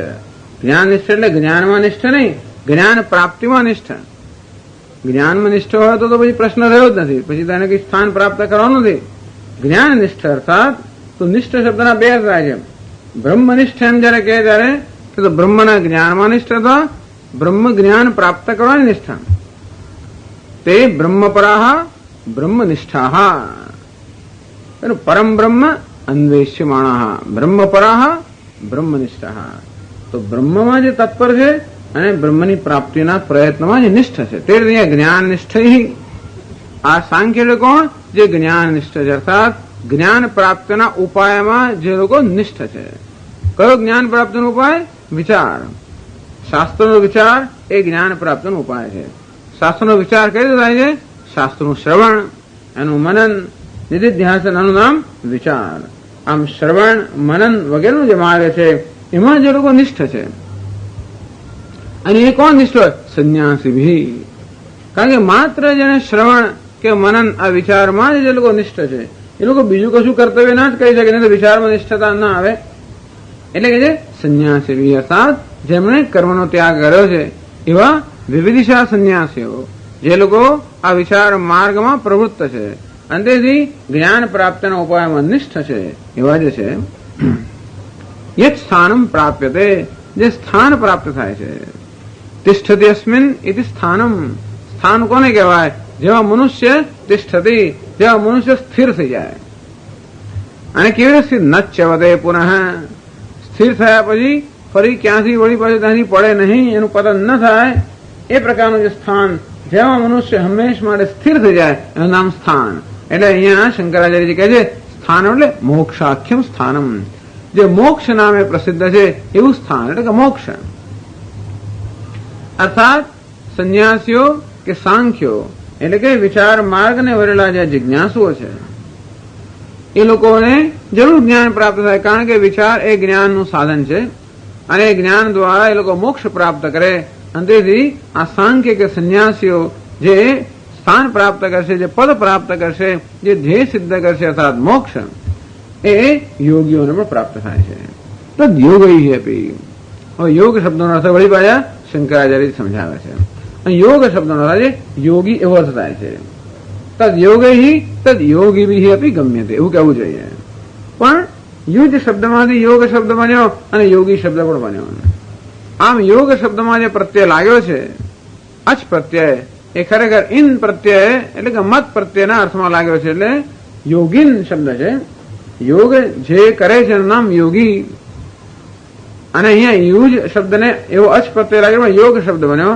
એનો અર્થ પણ એ અચ પ્રત્યયનો અર્થ પણ અહીંયા મતુપ અર્થમાં છે, અર્થાત જે યોગની સાધના કરે છે એનું નામ અહીં યોગ. એટલે આ શ્લોકની અંદર યોગ શબ્દનો અર્થ યોગી એવો થાય છે. યોગૈ અપી ગમ્યતે. તો યોગીઓ છે એ યોગીઓ પણ એ જ સ્થાન પ્રાપ્ત કરે છે. કેવી રીતે? યોગ કોને કહેવાય? જ્ઞાન પ્રાપ્તિ ઉપાયત્વેન ઈશ્વરે સમર્પ્ય કર્માણી. તો કર્મયોગ કોને કહેવાય? એ જે કર્મ કરે છે એ કર્મ માટે બહુ સરસ શબ્દો આપે છે. જ્ઞાન પ્રાપ્તિ ઉપાયત્વેન. યોગી જે કર્મ કરતો હોય છે એ કર્મ શેના માટે કેવી રીતે કરે છે? જ્ઞાન પ્રાપ્તિના ઉપાય રૂપે કરે છે. એનું કર્મ પણ શેના માટે છે? જ્ઞાન પ્રાપ્તિના ઉપાય માટે છે. એટલે કર્મ કરતા પહેલા એ વિચાર કરે કે આ કર્મથી મને જ્ઞાનની પ્રાપ્તિના માર્ગમાં સરળતા થશે અથવા આ કર્મ કઈ રીતે કરવું તો એ જ્ઞાન પ્રાપ્તિ માટેનું સાધન બને. અને કર્મ ક્યારે જ્ઞાન પ્રાપ્તિનું સાધન બને? કર્મ જયારે મારામાં કઈ ભક્તિભાવ ઉદય કરે, કર્મ જયારે મારા અંતઃકરણમાં શુદ્ધિ ઉત્પન્ન કરે, કર્મ એવી રીતે જયારે કર્મ એ રીતે થતું હોય તો એ જ્ઞાન પ્રાપ્તિનું સાધન બને. અંતેથી આ અધ્યાયમાં સમજાવશે આગળ જો કે કર્મયોગ પણ ભગવાન સમજાવશે. યોગિનઃ કર્મ કુર્વન્તિ સંગમ ત્યક્ત્વા આત્મશુદ્ધય. અંતઃકરણની શુદ્ધિ માટે કર્મ કરે છે. જે કર્મ અંતઃકરણની શુદ્ધિ માટે થયું છે એ નિસ્વાર્થ જે કર્મોની પાછળ સ્વા એ પણ કહે છે આત્મના ફલમ અનભિસંધાય. કર્મ કરતી વખતે અભિસંધિ ધ્યાન કોનું થઈ રહ્યું છે? ફળનું ધ્યાન થતું નથી. જે માણસ ફળથી પ્રેરાઈને કર્મ કરતો હોય, પોતાના સ્વાર્થથી કે વ્યક્તિગત લાભથી પ્રેરાઈને કર્મ કરતો હોય, એ કર્મ કરે ત્યારે પણ કોનું ધ્યાન કરે? ફળનું ધ્યાન કરે. છોકરાઓ પરીક્ષા માટે વાંચતા હોય તો શું કે સાયન્સ ને કોમર્સ વાંચે છે? એ વાંચે છે શું ધ્યાન કરે? અંદર પરીક્ષાનું કેટલા શ્લોક, કેટલા પ્રશ્ન આવશે, એમાં જનરલ ઓપ્શન છે કે કયો ઓપ્શન છે? 20 અંદર પ્રશ્નો પૂછશે, 10 એમાંથી ઓપ્શનમાં કાઢવાના છે. હવે 9 તમારે લખવા જોઈએ, એટલે આટલા ઓપ્શનમાં કાઢવું તો ભાઈ કયું કયું વાંચવું જોઈએ, શેને શેને આપણે બહાર કાઢી દીધું. અને તેથી આ દરેક પ્રશ્ન પાછળ કેટલો સમય ગાળો. આમ ભલે વાંચતા હોય પણ છતાં પ્લાનિંગ કયું થતું? યોજના કઈ થતી હોય? પરીક્ષાની. એટલે કે ફળની યોજના થતી હોય છે ને. આપણે કર્મ કરતા હોઈએ ધારો કે તોય પણ કોઈને સ્વાગતા કરે, આગતા સ્વાગતા કરવી હોય, કોઈને ખુશ કરવો હોય, કોઈને સરભરા કરવી હોય તોય પછી ખુશ થશે કે નહીં થાય અને વગેરે વગેરે. એટલે હંમેશા ફળ આપણા ધ્યાનમાં હોય છે. અને તેથી કર્મ કરતી વખતે પણ ધ્યાન શેનું થતું હોય છે? ફળનું ધ્યાન થતું હોય. કર્મ કરતી વખતે કર્મનું અને એથી વધારે સારું ઈશ્વરનું ધ્યાન થતું હોય તો એનું નામ યોગ. જ્યાં ઈશ્વર આવે ત્યાં જ યોગ આવે. તો જ્યારે કર્મ ફળ માટેના ધ્યાનનું સાધન બને ત્યારે એનો અર્થ એ થયો કે કર્મ ફળ ઉત્પન્ન કરે. અને જયારે ઈશ્વરના ધ્યાનનું સાધન બને ત્યારે આપણું અંતઃકરણ શુદ્ધ કરે. એટલે કહ્યું કે આત્મના ફલમ અનભિસંધાય. પોતાને માટે વ્યક્તિગત જ્યાંથી ફળ મળશે, વ્યક્તિગત જે લાભ થાય છે એ વ્યક્તિગત લાભનું અનુસંધાન કર્યા વગર, એ વ્યક્તિગત લાભને ધ્યાનમાં રાખ્યા વગર, વ્યક્તિગત લાભથી પ્રેરાયા વગર આ કર્મ જ્ઞાનની પ્રાપ્તિનો ઉપાય છે માટે હું કરું છું, અને નહીં કે વ્યક્તિગત લાભનું સાધન છે માટે કરું છું. અનુતિષ્ઠંતી. આ બધી વસ્તુ કરીએ ત્યારે ખબર પડે. આ તો કારણ કે જેમ જેમ આપણે કરવાનો પ્રયત્ન કરીએ ત્યારે ખબર પડે કે આ વસ્તુ આપણો સ્વભાવ કેવો થઈ ગયો છે. સ્વભાવથી આપણે કેવા હંમેશા પોતાના વ્યક્તિગત લાભ જોતા હોઈએ છીએ અને કેવા આપણા સંસ્કારોને કારણે આપણે કેવા આ બધામાં રાગ દેશમાં ઘસડાઈ જતા હોઈએ છીએ. અને કર્મ કરતી વખતે કેવો ભગવાન તો ક્યાંય યાદ નથી આવતો હતો. આવું થતું હોય આપણે જયારે જોઈ ત્યારે ખબર પડે કેટલી પૂર્વ હજી તૈયારીની આવશ્યકતા છે. અને આ વસ્તુઓ જે વાંચવીને વાત કરવી આટલી સરળ જણાય છે, એ કરવી કેટલી મુશ્કેલ છે એ જયારે એનો પૂરો પ્રયત્ન કરીએ ત્યારે જ ખબર પડે. તો ન કરીએ ત્યાં સુધી થવાનું નથી, અને નહીં થાય ત્યાં સુધી એનો છૂટકો પણ નથી. અને એટલે આ સિવાય બીજો કોઈ માર્ગ છે ને, એટલે સાવધાની જ એક માર્ગ છે. સાવધાની, સતત તત્વજ્ઞાન દર્શનમ. પોતાનું ધ્યેય શું છે નક્કી, એ ધ્યેય હોય એને મનમાં સતત રાખીએ. ધ્યેયની સ્પષ્ટતા અને તો પછી સાધનની સ્પષ્ટતા, અને તો પછી આપણી પ્રાયોરિટી કઈ વસ્તુ અગત્યની છે, કઈ અગત્યની નથી, એ મન નક્કી કરતું જાય. તેમ તેમ જે અગત્યની નથી એ વસ્તુઓની પછી આપણે એનાથી બહુ પ્રભાવિત ન થઈએ કે એનાથી એની અસર આપણા પર બહુ ના થાય. ફલમ અનુવિસંધાય અનુતિષ્ઠંતિ જે તે યોગિનઃ તૈહિ અપી. અર્થાત આ પ્રકારે જે કર્મ કરતા હોય ઈશ્વરે સમર્પ્ય, એવું પણ કહ્યું. કેટલી વસ્તુ કહી? જ્ઞાન પ્રાપ્તિ ઉપાયત્વેન ઈશ્વરે સમર્પ્ય કર્માણી આત્માના ફલમ અનુવિસંધાય. આટલું બધું કરો ત્યારે યોગ થયો. એક તો કર્મ જ્ઞાન પ્રાપ્તિ ઉપાયત્વેન. આપણે ખબર છે કે આ કર્મ જે છે એ જ્ઞાનની પ્રાપ્તિનો ઉપાય છે, માટે થાય છે.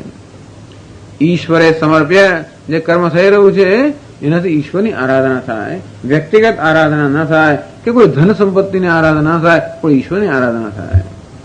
આત્મના ફલમ અનુવિસંધાય. અને વ્યક્તિગત મારું ફળ મળે એની અભિસંધિ કે એની ચિંતા કર્યા વગર એ અનુતિષ્ઠંતી આ રીતે જે કર્મ અનુષ્ઠાન કરે છે તે યોગીના એમને યોગી કહેવાય. તૈહિ યોગીભિ એટલે કે યોગૈહિ તૈહિ અપી તદેવ સ્થાનમ ગમ્યતે એ જ સ્થાન પ્રાપ્ત થાય. કયું સ્થાન? તો કે મોક્ષાખ્યમ. કેવી રીતે? પરમાર્થ જ્ઞાન સંન્યાસ પ્રાપ્તિ દ્વારેણ ગમ્યતે.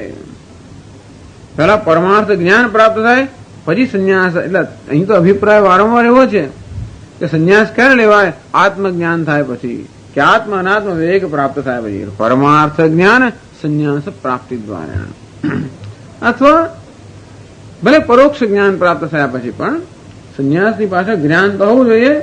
પરોક્ષ જ્ઞાન જયારે હોય ત્યારે વિવિધિશા સંન્યાસ, અને અપરોક્ષ જ્ઞાન હોય ત્યારે વિદ્વત સંન્યાસ. પણ અપરોક્ષ જ્ઞાનની પણ પરિપક્વતા માટે અર્થાત જે દેહાત બુદ્ધિ વગેરે અવરોધ છે દૂર કરવા માટે પણ સંન્યાસની આવશ્યકતા હોય છે. એટલે જુદી ભિન્ન ભિન્ન રીતે એનું અર્થઘટન કરવામાં આવતું હોય છે. પણ સંન્યાસની પાછળ જ્ઞાન તો જોઈએ, અને બીજું કઈ તો પરોક્ષ જ્ઞાન, એકદમ સ્પષ્ટતા તો જોઈએ છે. અને એમાંથી પરમાર્થ જ્ઞાન આ રીતે અંતઃકરણ શુદ્ધિ દ્વારા વિચાર દ્વારા પરમાર્થ જ્ઞાન સંન્યાસ એટલે કે વિદ્વત સંન્યાસ એની પ્રાપ્તિ દ્વારેણ ગમ્ય તે. અને તેથી આ કર્મયોગીઓ પણ છેવટે મોક્ષ પ્રાપ્ત કરે એ અભિપ્રાય. અતઃ એકમ સાંખ્યમ ચ યોગમ ચ યઃ પશ્યતિ.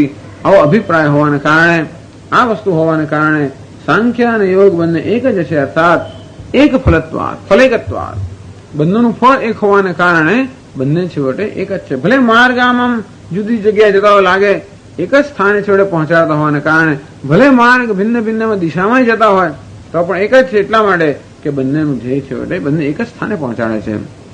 સહ સમ્યક પશ્યતિ. આવું જે જાણે છે એ ખરેખર જાણે છે.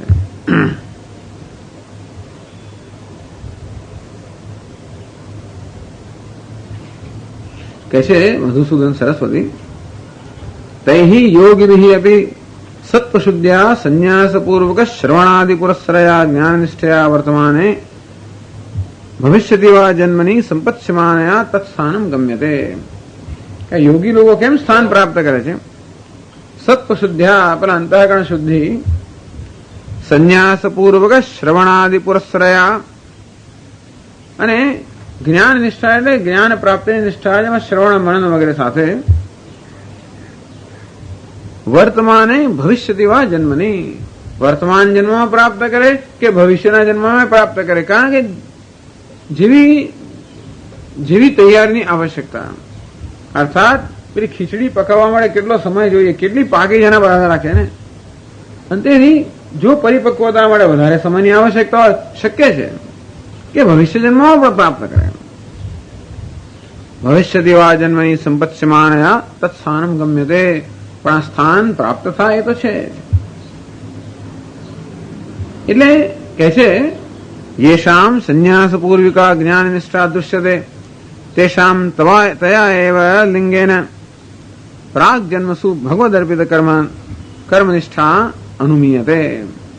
અત્યારે આપણે જોઈએ છે કે જે લોકો આ પ્રકારની સંન્યાસ નિષ્ઠા ધરાવે છે, જે લોકો સંન્યાસ અને જ્ઞાન નિષ્ઠા ધરાવે છે, આપણે થાય કે એમણે જીવનમાં કઈ કર્મ એવું ખાસ કર્યું એવું લાગતું નથી, અને છતાં પણ કેવી રીતે આ લોકો આવા સંન્યાસની યોગ્યતા કે જ્ઞાનમાં આ લોકો નિષ્ઠ છે અથવા જ્ઞાનના પ્રયત્નમાં નિષ્ઠ છે એવું કેવી રીતે બન્યું હશે? તો કહે છે કે એ જ બતાવે છે કે પૂર્વ જન્મની અંદર એમણે ભગવદ ઈશ્વરાર્પણ બુદ્ધિથી કે યોગ બુદ્ધિ કર્મ કર્યું હશે, પરિપક્વતા પ્રાપ્ત કરી હશે, અને માટે આ જન્મમાં એમને આ પ્રકારના સંસ્કાર પ્રાપ્ત થયા. કારણ કે આ તો કાર્ય કયું છે? અંતઃકરણ. કારણ કયું છે? અંતઃકરણ શુદ્ધિ. કાર્ય એટલે એનું પરિણામ કયું? તો કે સંન્યાસ. અંતઃકરણ શુદ્ધિ ન હોય તો સંન્યાસ બની ના શકે. સંન્યાસ છે પણ એનું કારણ અંતઃકરણ શુદ્ધિ હોવી જોઈએ. અંતઃકરણ શુદ્ધિ હોય એનો અર્થ કે એનું કારણ કર્મયોગ હોવો જોઈએ. એટલે કે છે યાન્યતો જ્ઞાન જન્માની તેષુ નૂનમ કૃતમ ભવેત યત કૃત્યમ પુરુષેણેહ નાન્યથા બ્રહ્મણી સ્થિતિ. એ અન્યતઃ અન્યાની જન્માની તેષુ નૂનમ કૃતમ ભવેત. આ સિવાયના આગળના જે જન્મો છે એમાં જરૂર આ માણસે કંઈક કર્યું હશે. યત કૃત્યમ પુરુષેણ ઇહ ન અન્યથા બ્રહ્મણી ઇહ કારણ કે નહીતર અત્યારે આ બ્રહ્મમાં એને જે સ્થિતિ પ્રાપ્ત થઈ એ ન થઈ હોત જો એને પૂર્વમાં કંઈક એને માટે યોગ્ય ન કર્યું હોત. અને તે જ રીતે જેમ સંન્યાસ નિષ્ઠા જણાય એટલે આપણે જાણીએ કે એનામાં કર્મનિષ્ઠા આ જન્મ ભૂતકાળમાં હોવી જોઈએ. અને તે જ અત્યારે કર્મનિષ્ઠા જણાય તો શું સમજવાનું? જે યોગ ભાવનામાં નિષ્ઠ છે એવમ યેશામ ભગવદ અર્પિત કર્મનિષ્ઠા દૃશ્યતે તેષામ તયૈવ લિંગેન ભાવિની સંન્યાસપૂર્વક જ્ઞાનનિષ્ઠા અનુમીયતે સામગ્ર્યાઃ કાર્ય અવ્યભિચારિત્વાत्. તેવી રીતે અત્યારે જોઈએ છે કે જે લોકો ભગવત ભાવનાથી કે ભગવાનને અર્પણ કરવાની ભાવનાથી કરવામાં નિષ્ઠ છે જરૂર ભવિષ્યમાં એમનામાં સંન્યાસ નિષ્ઠા જન્મવાની. કારણ કે જે સામગ્રી હોય ત્યાં એનું એકવાર ખીચડી બધું મૂક્યું તો જોઈએ છે કે આ પાકી રહી છે એટલે ખીચડી થવાની જ. ખીચડી થઈ ગઈ છે મારે માનવાનું જાણી જ લઈએ કે કુકરમાં એ રંધાઈ હશે. રંધાય ખીચડી ન થાય. અત્યારે રંધાઈ રહી છે મારે થવાની. સામગ્રી ભેગી કરી હોય અને બધી તૈયારી હોય તો વસ્તુ થવાની જ છે. અને તે રીતે અત્યારે ભગવત અર્પણ બુદ્ધિથી કર્મ થઈ રહ્યું છે અને તેથી જરૂર જ્ઞાનનિષ્ઠાને પ્રાપ્ત થવાની એ આ જે વર્તમાન છે એ ભવિષ્યનું સૂચન કરે છે. અને એ રીતે કહ્યું કે બંધનું ફળ એક જ છે. ભલે વર્તમાનમાં ભલે જુદા જુદા દેખાતા છતાં પણ ફળ બંધનું એક જ છે. કારણ કે આ બે પગથિયા છે. એક જ માર્ગના આ બે પગથિયા છે. તસ્માત અજ્ઞેન મુમુક્ષુણા અંતઃકરણ શુદ્ધે પ્રથમ કર્મયોગ અનુષ્ઠેય નતુ સંન્યાસ. અને તેથી જે અજ્ઞાની છે મુમુક્ષુ છે પણ અપરિપક્વ છે એને કર્મયોગનું અનુષ્ઠાન કરવું જોઈએ અંતઃકરણ શુદ્ધિ પ્રાપ્ત કરવા માટે, સંન્યાસ નહીં. સતુ વૈરાગ્ય તીવ્રતાયામ સ્વયમેવ ભવિષ્યતિ. સંન્યાસી શું કામ ચિંતા કરવી? વૈરાગ્યની તીવ્રતા આવશે એટલે સંન્યાસ આપોઆપ આવવાનો જ છે. એટલે સંન્યાસ એ વસ્તુ બંને છે એ કરવાની હોતી નથી. સંન્યાસ એટલે વસ્તુ અમુક વસ્તુ થતી હોય અમુક વસ્તુ કરવાની હોય. આ યોગ છે એ કરવાની વસ્તુ છે. સંન્યાસ છે એ જે બને છે. અને તેથી યોગની ભાવનાથી કર્મ કરીશું એટલે વૈરાગ્યની તીવ્રતા જન્મે એટલે સંન્યાસ આપોઆપ થવાનો જ છે.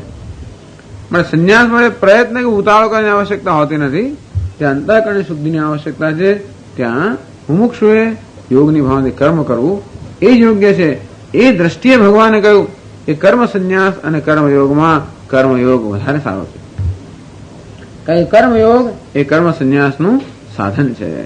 એ આગળના શ્લોકમાં પણ સમજાવશે.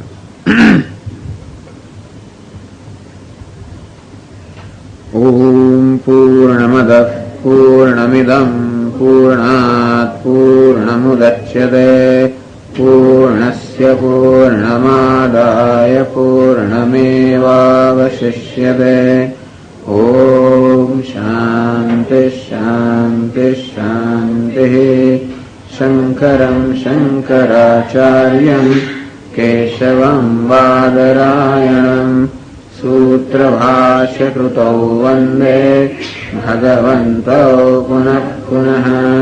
ઈશ્વરો ગુરુરાત્મેતિ મૂર્તિભેદવિભાગિને વ્યોમવદ્વ્યાપ્તદેહાય દક્ષિણામૂર્તયે નમઃ. ઓમ શાંતિ શાંતિ શાંતિ.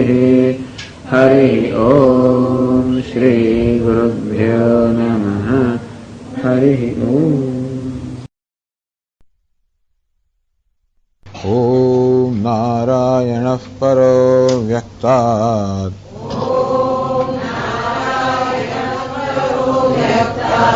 અંડમવ્યક્તસંભવम् અંડસ્યાन्तસ્ત્વિમે લોકાઃ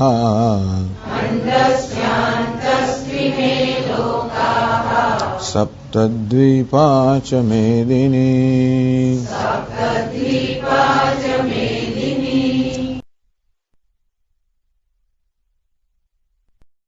યત્સાંખ્યૈઃ પ્રાપ્યતે સ્થાનम्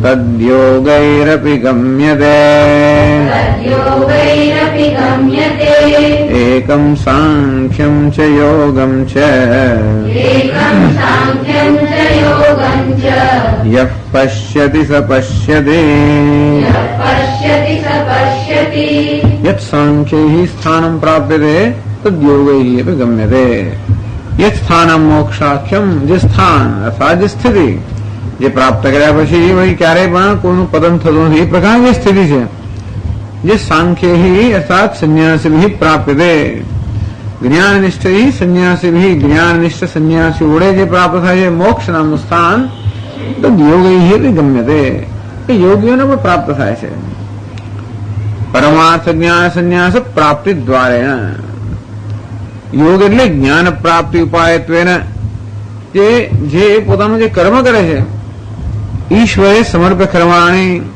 સર્વકર્મ એક તો કર્મ કરતી વખતે જ્ઞાન પ્રાપ્તિના ઉપાય રૂપે કરે છે અર્થાત જ્ઞાન પ્રાપ્તિ જેમનું ધ્યેય છે એ માટે કર્મ કરે છે તો કર્મનો હેતુ શું છે કે એનું કયું ફળ ઈચ્છે છે જ્ઞાન પ્રાપ્તિ કર્મ બીજું કોઈ ભૌતિક કે લૌકિક ફળ ઈચ્છતા નથી ભોગ નામનું કોઈ ફળ ઈચ્છતા નથી પરંતુ જ્ઞાન પ્રાપ્તિ નામનું ફળ ઈચ્છે અને જાણે છે જ્ઞાન પ્રાપ્તિ ત્યારે થાય જયારે આપણું અંતઃકરણ શુદ્ધ થાય અને તેથી પેલી આંતરિક શુદ્ધિ માટે આંતરિક સંપત્તિ માટે જે ઈચ્છે છે બાહ્ય સંપત્તિ માટે નહીં જે આંતરિક પ્રસન્નતા ઈચ્છે છે બાહ્ય ભોગ નહીં એટલે કર્મમાંથી બંને પ્રાપ્ત થઈ શકે એવું જે સમજ્યા છે જો કર્મનો અમુક રીતે પ્રયોગ કરવામાં આવે તો બાહ્ય સિદ્ધિઓ પ્રાપ્ત થાય અને એ જ કર્મનો અમુક રીતે પ્રયોગ કરવામાં આવે તો આંતરિક સિદ્ધિ પ્રાપ્ત થાય જે બાહ્ય સિદ્ધિ પ્રાપ્ત કરે છે એ તો સિદ્ધિની પાછળ હોવાને કારણે સંસાર અર્થાત જન્મ મૃત્યુના ચક્રમાંથી મુક્ત ન થાય જે આંતરિક સિદ્ધિ અર્થાત અંતઃકરણ શુદ્ધિ પ્રાપ્ત કરે છે આંતરિક સંપત્તિ અમાનિત્વમ મદંભિત્વમ વગેરે જે સંપત્તિ છે અહિંસા કરુણા શાંતિ વગેરે એ સંપત્તિને જે વાસ્તવમાં સંપત્તિ ગણે છે અંતેથી કર્મ કરવાનો હેતુ આ પ્રકારની આંતરિક સંપત્તિ પ્રાપ્ત કરવાનો છે અંતેથી બહારના કોઈ ફળની અપેક્ષા એ લોકો રાખતા નથી એમના માટે આ ફળ જ મહાન છે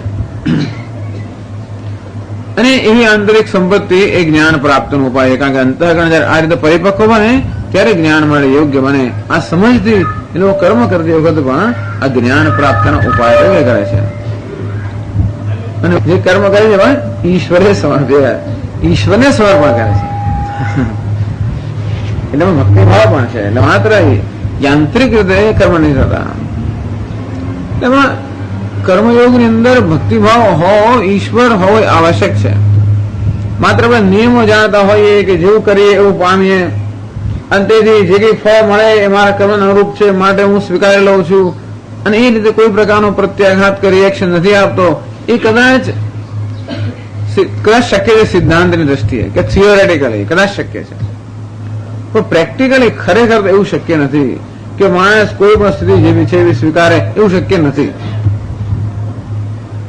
ગમે તેલો મહાન ફિલોસોફર હોય ને એ જાણે છે કે પરિસ્થિતિ હંમેશા એવરીથિંગ ઇઝ ઇન ઓર્ડર બધું બરોબર જ છે અને એ સારું ખરાબ જે થાય બધું યોગ્ય છે એવું જે માને સમજે છે એ માણસ પણ જયારે ખરેખર એ વિકટ પરિસ્થિતિ સ્વીકારવાની આવે ત્યારે એ સ્વીકારવાનું બહુ મુશ્કેલ પડે છે એવું કોણ સ્વીકારે છે કે જે ભગવાનનો ભક્ત છે એ સ્વીકારે છે એટલે એટલું જાણે છે કે જે થાય છે યોગ્ય છે અને જો જોડે એ ભગવાન આપી રહ્યો છે એવું એક વધારાની વસ્તુ હોય તો જ પરિસ્થિતિનો સ્વીકાર કરવો કે પરિસ્થિતિમાં મનની સ્વસ્થતા જાળવી ત્યારે જ શક્ય બને જ્યારે આપણામાં ઈશ્વર પ્રત્યે શ્રદ્ધા હોય અને ઈશ્વર પ્રત્યેક પરિસ્થિતિ સર્જી રહ્યો છે અર્થાત પ્રત્યેક કર્મનું ફળ એ આપી રહ્યો છે એ પ્રકારની વસ્તુ જયારે આપણા મનમાં ઉતરેલી હોય ત્યારે જ પરિસ્થિતિમાં આપણે સ્વસ્થતા જાળવી શકીએ અને મહાન સફળતા મળે ત્યારે પણ આ ઈશ્વરની સફળતા છે હું તો એમાં નિમિત્ત છું એવું જે સમજતો હોય એ જ એને છકી ના જાય આમ સફળતા મળે ને આપણે છકી ના જઈએ નિષ્ફળતા મળે અને આપણે એકદમ ડિપ્રેસ નિરાશ ન થઈ જઈએ એવું ત્યારે જ મને જયારે સફળતા પણ ઈશ્વરે સર્જેલી છે હું તો નિમિત્ત છું એમ નમ્ર ભાવને કારણે એનો યશ સ્વીકાર કરતો નથી એને માને છે ખરો પણ માનવામાં વાંધો નથી યશ જયારે આપણે લઈએ ત્યારે આપણો અહંકાર વધે ત્યારે આપણે છકી જઈએ અને અપયશ જયારે લઈએ ત્યારે પણ આપણો અહંકાર ઘવાય એટલે અહંકાર પુષ્ટ થાય એટલે માણસ છકી જાય અહંકાર ઘવાય ત્યારે માણસ નાસીપાસ થાય આમ અહંકાર ઘવાવો કે અહંકાર ફાલવો કે ફૂલવો એ બંને ક્યારે શક્ય હોય, ક્યારે બને? જ્યારે માણસમાં એ પ્રકારનો અભિમાન હોય કે હું કરું છું, હું ઈશ્વરના હાથનો નિમિત્ત છું. એ આગળ શ્લોકો આવે છે અને તે રીતે જે કર્મ થતું હોય તો જ આ કર્મયોગ શક્ય છે. એટલે કર્મયોગ માટે બે આવશ્યક જરૂરિયાતો છે. એક તો કર્મ કરતી વખતે કર્મનો હેતુ આપણે સમજતા હોઈએ કે આ કર્મ દ્વારા આ કર્મ એ જ્ઞાનનો ઉપાય હોવાને કારણે કર્મથી હું તો આ આંતરિક સંપત્તિ ઈચ્છું છું, કોઈ બાહ્ય સંપત્તિને મને આવશ્યકતા નથી. કર્મ કરતી વખતે એ પ્રકારની સમજ જેનામાં છે અને સંજોગોનો કર્મફળનો સામનો કરતી વખતે આ પ્રકારની સમજ ધરાવે છે કે ઈશ્વર આ બધું સર્જેલું છે, હું સર્જનારો નથી, એ જ સર્જનારો છે. અને માટે કોઈ સારું સર્જાયું હોય તો એ સર્જનારો છે, મારે યશ એને ઘટે છે. કદાચ કે સારું ન સર્જાયું હોય તો પણ એ જ સર્જનારો છે, એ જાણે છે કે શા માટે સર્જ્યું છે અને માટે એ કરે ખરું. આવી જેટલા પ્રમાણમાં ભગવાનમાં આપણા ભક્તિ હોય, શ્રદ્ધા હોય, એટલા પ્રમાણમાં આ મનની સ્વસ્થતા આપણે જાળવી શકીએ, નિતર ન જાળવી શકીએ. મનની સ્વસ્થતા એનું નામ યોગ. સમત્વમ યોગ ઉચ્યતે. જેટલા અંશે મનની સ્વસ્થતા જાળવી શકીએ, બસ આ પ્રકારનો યોગ ભગવાનને ગીતામાં અભિષ્ટ છે. પછી પેલો સમાધિ યોગ બહુ દૂર નથી, કદાચ એવા યોગની કોઈ ઈચ્છા હતો પણ આ વ્યવહારમાં જે માણસ સ્વસ્થતા જાળવી શકે એ તો મહાન યોગી છે. એટલે વારંવાર ભગવાન આને વધારે બહુ મહત્વ આપે છે. એટલે પેલાનું ઓછું મહત્વ આપે ને, સંન્યાસીને મહત્વ નથી આપવું એવું નથી, પણ આ વસ્તુ સિદ્ધ કરી એટલે પેલું થવાનું જ છે. એની અંદર ખાતરી હોવાને કારણે કે છે યત સાંખ્ય પ્રાપ્યતે સ્થાનમ તદ યોગૈ એટલે ગમ્ય તે. એટલે કે વ્યવહારને ટાળવાની આવશ્યકતા નથી એવું અર્જુને વારંવાર કહેવા. તસ્માદ યુદ્ધ સ્વભાવ એમ નહીં કે વ્યવહારમાં પડવું કે ગમે તેમ કરીને એમાં ઝંપલાવવું એવું પણ હેતુ નથી, પણ તમારી સમક્ષ આવ્યો જ હોય તો પછી એનાથી ભાગી જવાની પણ આવશ્યકતા નહીં, કારણ કે એ પણ જીવનના ઘડતરમાં અત્યંત આવશ્યક વસ્તુ છે. આમ ભગવાન કર્મ અને જીવનના ઘડતર માટે અત્યંત આવશ્યક સાધન માને છે.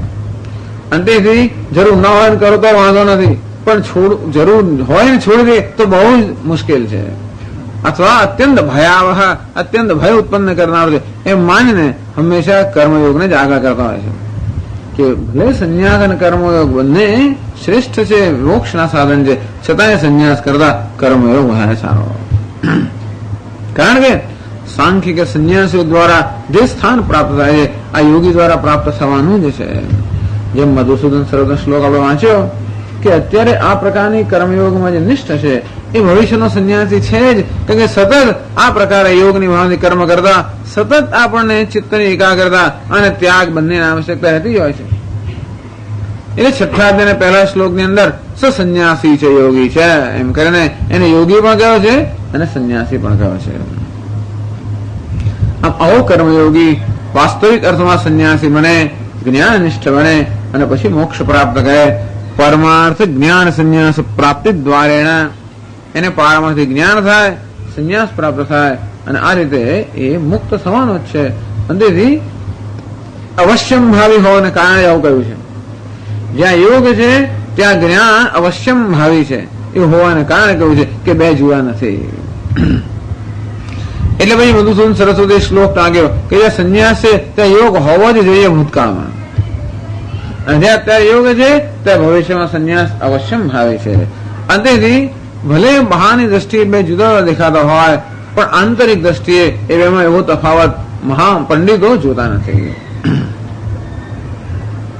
પણ તોય કહ્યું કે યોગથી પછી સંન્યાસ પ્રાપ્ત થાય અને જ્ઞાન નિષ્ઠા પ્રાપ્ત થાય અને મોક્ષ પ્રાપ્ત થાય. એનો અર્થ એ થયો કે છેવડે તો ભગવાન સંન્યાસને યોગ કરતા ઊંચે માને છે, અર્થાત યોગ એ સાધન છે અને સંન્યાસ સાધ્ય છે. એટલે વળી પાછો આ પ્રશ્ન આગળ કહ્યું કે સંન્યાસ કરતા યોગ શ્રેષ્ઠ છે, પણ ચર્ચામાં એવું તો સૂચન કરે છે કે યોગથી સંન્યાસ પ્રાપ્ત થાય છે. એટલે પ્રશ્ન પૂછે છે કે જો આમ આપ કહેતા હો કે આવી રીતે કર્મયોગી જે છે એ પણ શ્રેયસ પ્રાપ્ત કરે સંન્યાસ દ્વારા, તો એનો થયું કે યોગ કરતા સંન્યાસ શ્રેષ્ઠ છે, કારણ કે પછી આવે છે, ચડિયાતો છે. તો પછી આપે કેમ પહેલા કહ્યું કે કર્મયોગ સંન્યાસ કરતા કર્મયોગ શ્રેષ્ઠ ચડિયાતો છે, એવું કેમ આપે કહ્યું? એવો પ્રશ્ન પૂછે છે. આગળ કહે છે 150માં પાના પર 5મા શ્લોક પછી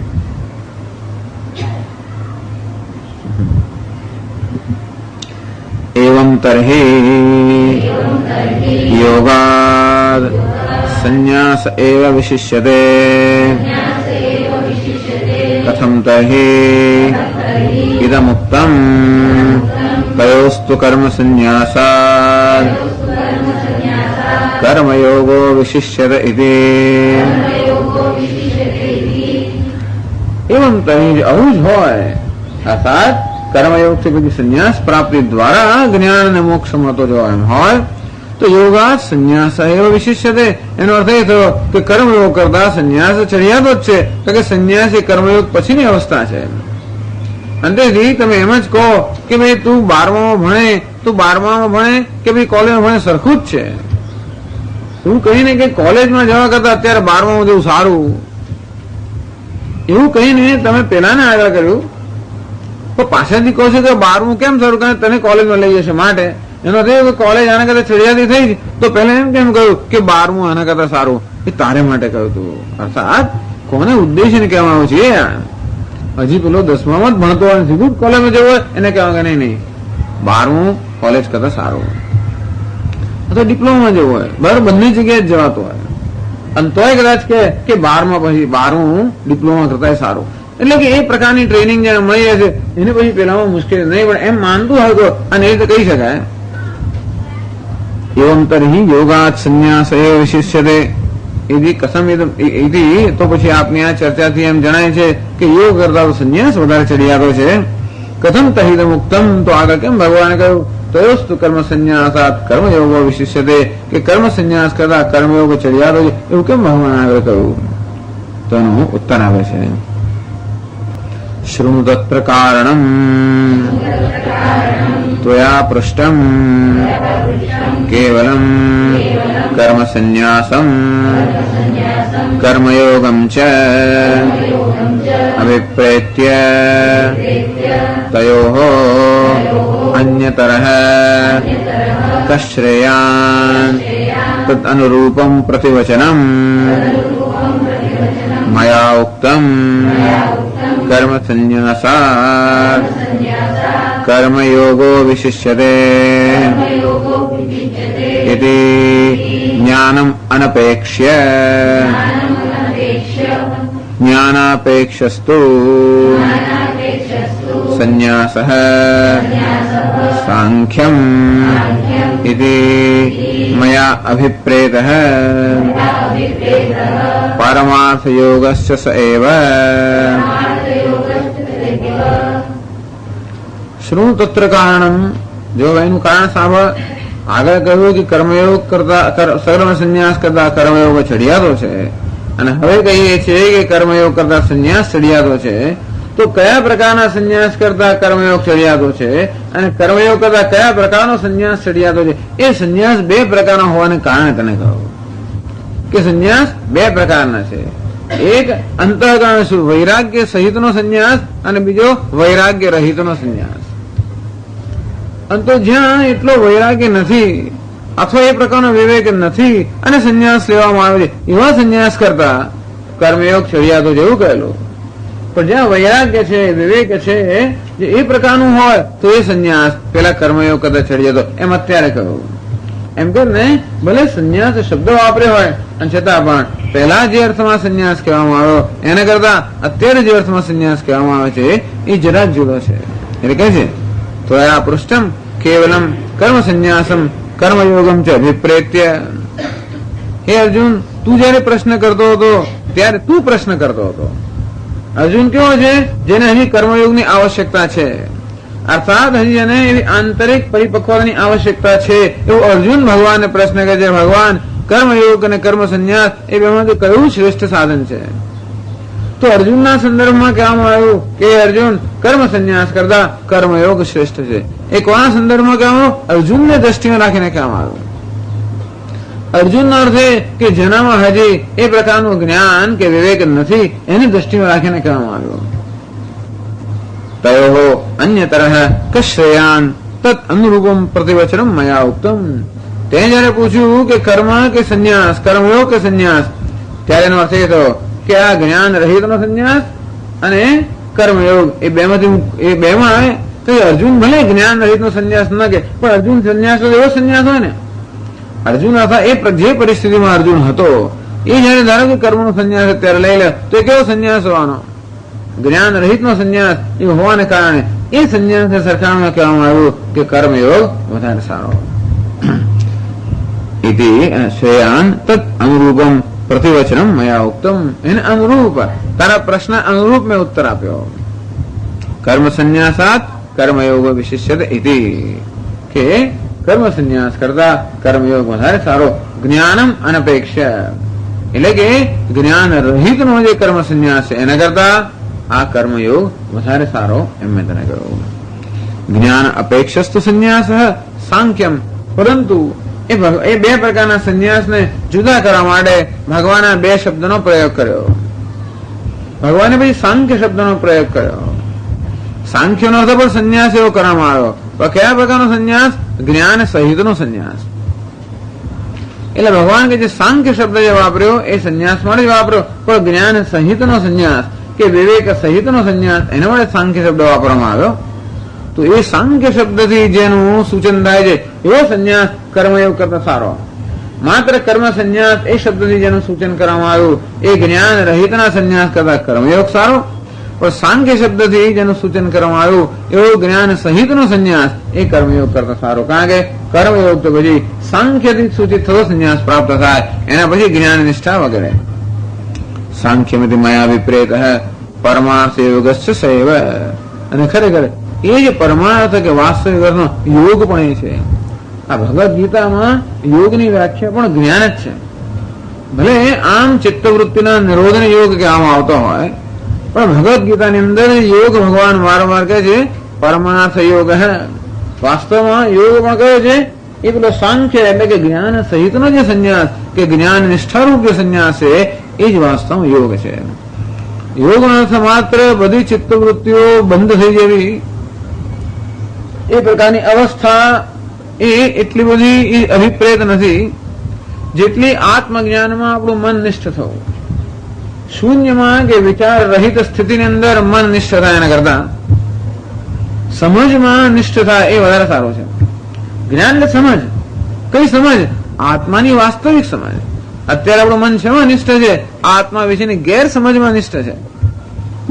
અને તેથી અનેક પ્રકારના ભ્રમ પોતાના વિશે આપણે સેવતા હોઈએ એ ભ્રમની અંદર અત્યારે મન નિષ્ઠ છે, એને બદલે પ્રમામાં કે જ્ઞાનમાં નિષ્ઠ થાય એને ભગવાન યોગ કહે છે. એટલે ભગવાન યોગ શબ્દ પર કયા અર્થમાં વાપરે છે? આત્મજ્ઞાનમાં નિષ્ઠાના અર્થમાં યોગ વાપરે છે. એટલે ભગવાન કહે છે કે જે સાંખ્ય કે જે પારમાર્થિક સંન્યાસ છે એ જ ખરા અર્થમાં યોગ પણ છે. આ કર્મયોગ ને યોગ કયો એ પણ ગૌણ અર્થમાં, અને કર્મયોગ ને સંન્યાસ કે એ પણ ગૌણ અર્થમાં. ગૌણ અર્થમાં કર્મયોગને પણ એની પ્રશંસા કરવા માટે જ નહીં, પણ કર્મયોગની સાચી સમજ આપવા માટે ભગવાન એના માટે યોગ અને સંન્યાસ શબ્દ વાપરે છે. જેથી કર્મયોગ એટલે માત્ર કર્મ નથી, પણ એમાં આ વસ્તુ અંશ રહેલા છે એવું આપણે સમજીએ માટે એ કર્મયોગ માટે પણ યોગ અને સંન્યાસ શબ્દ વાપરે છે. જેથી આપણને ખબર પડે કે કર્મયોગ એટલે માત્ર કર્મ જ કર્યા કરો એવું નહીં.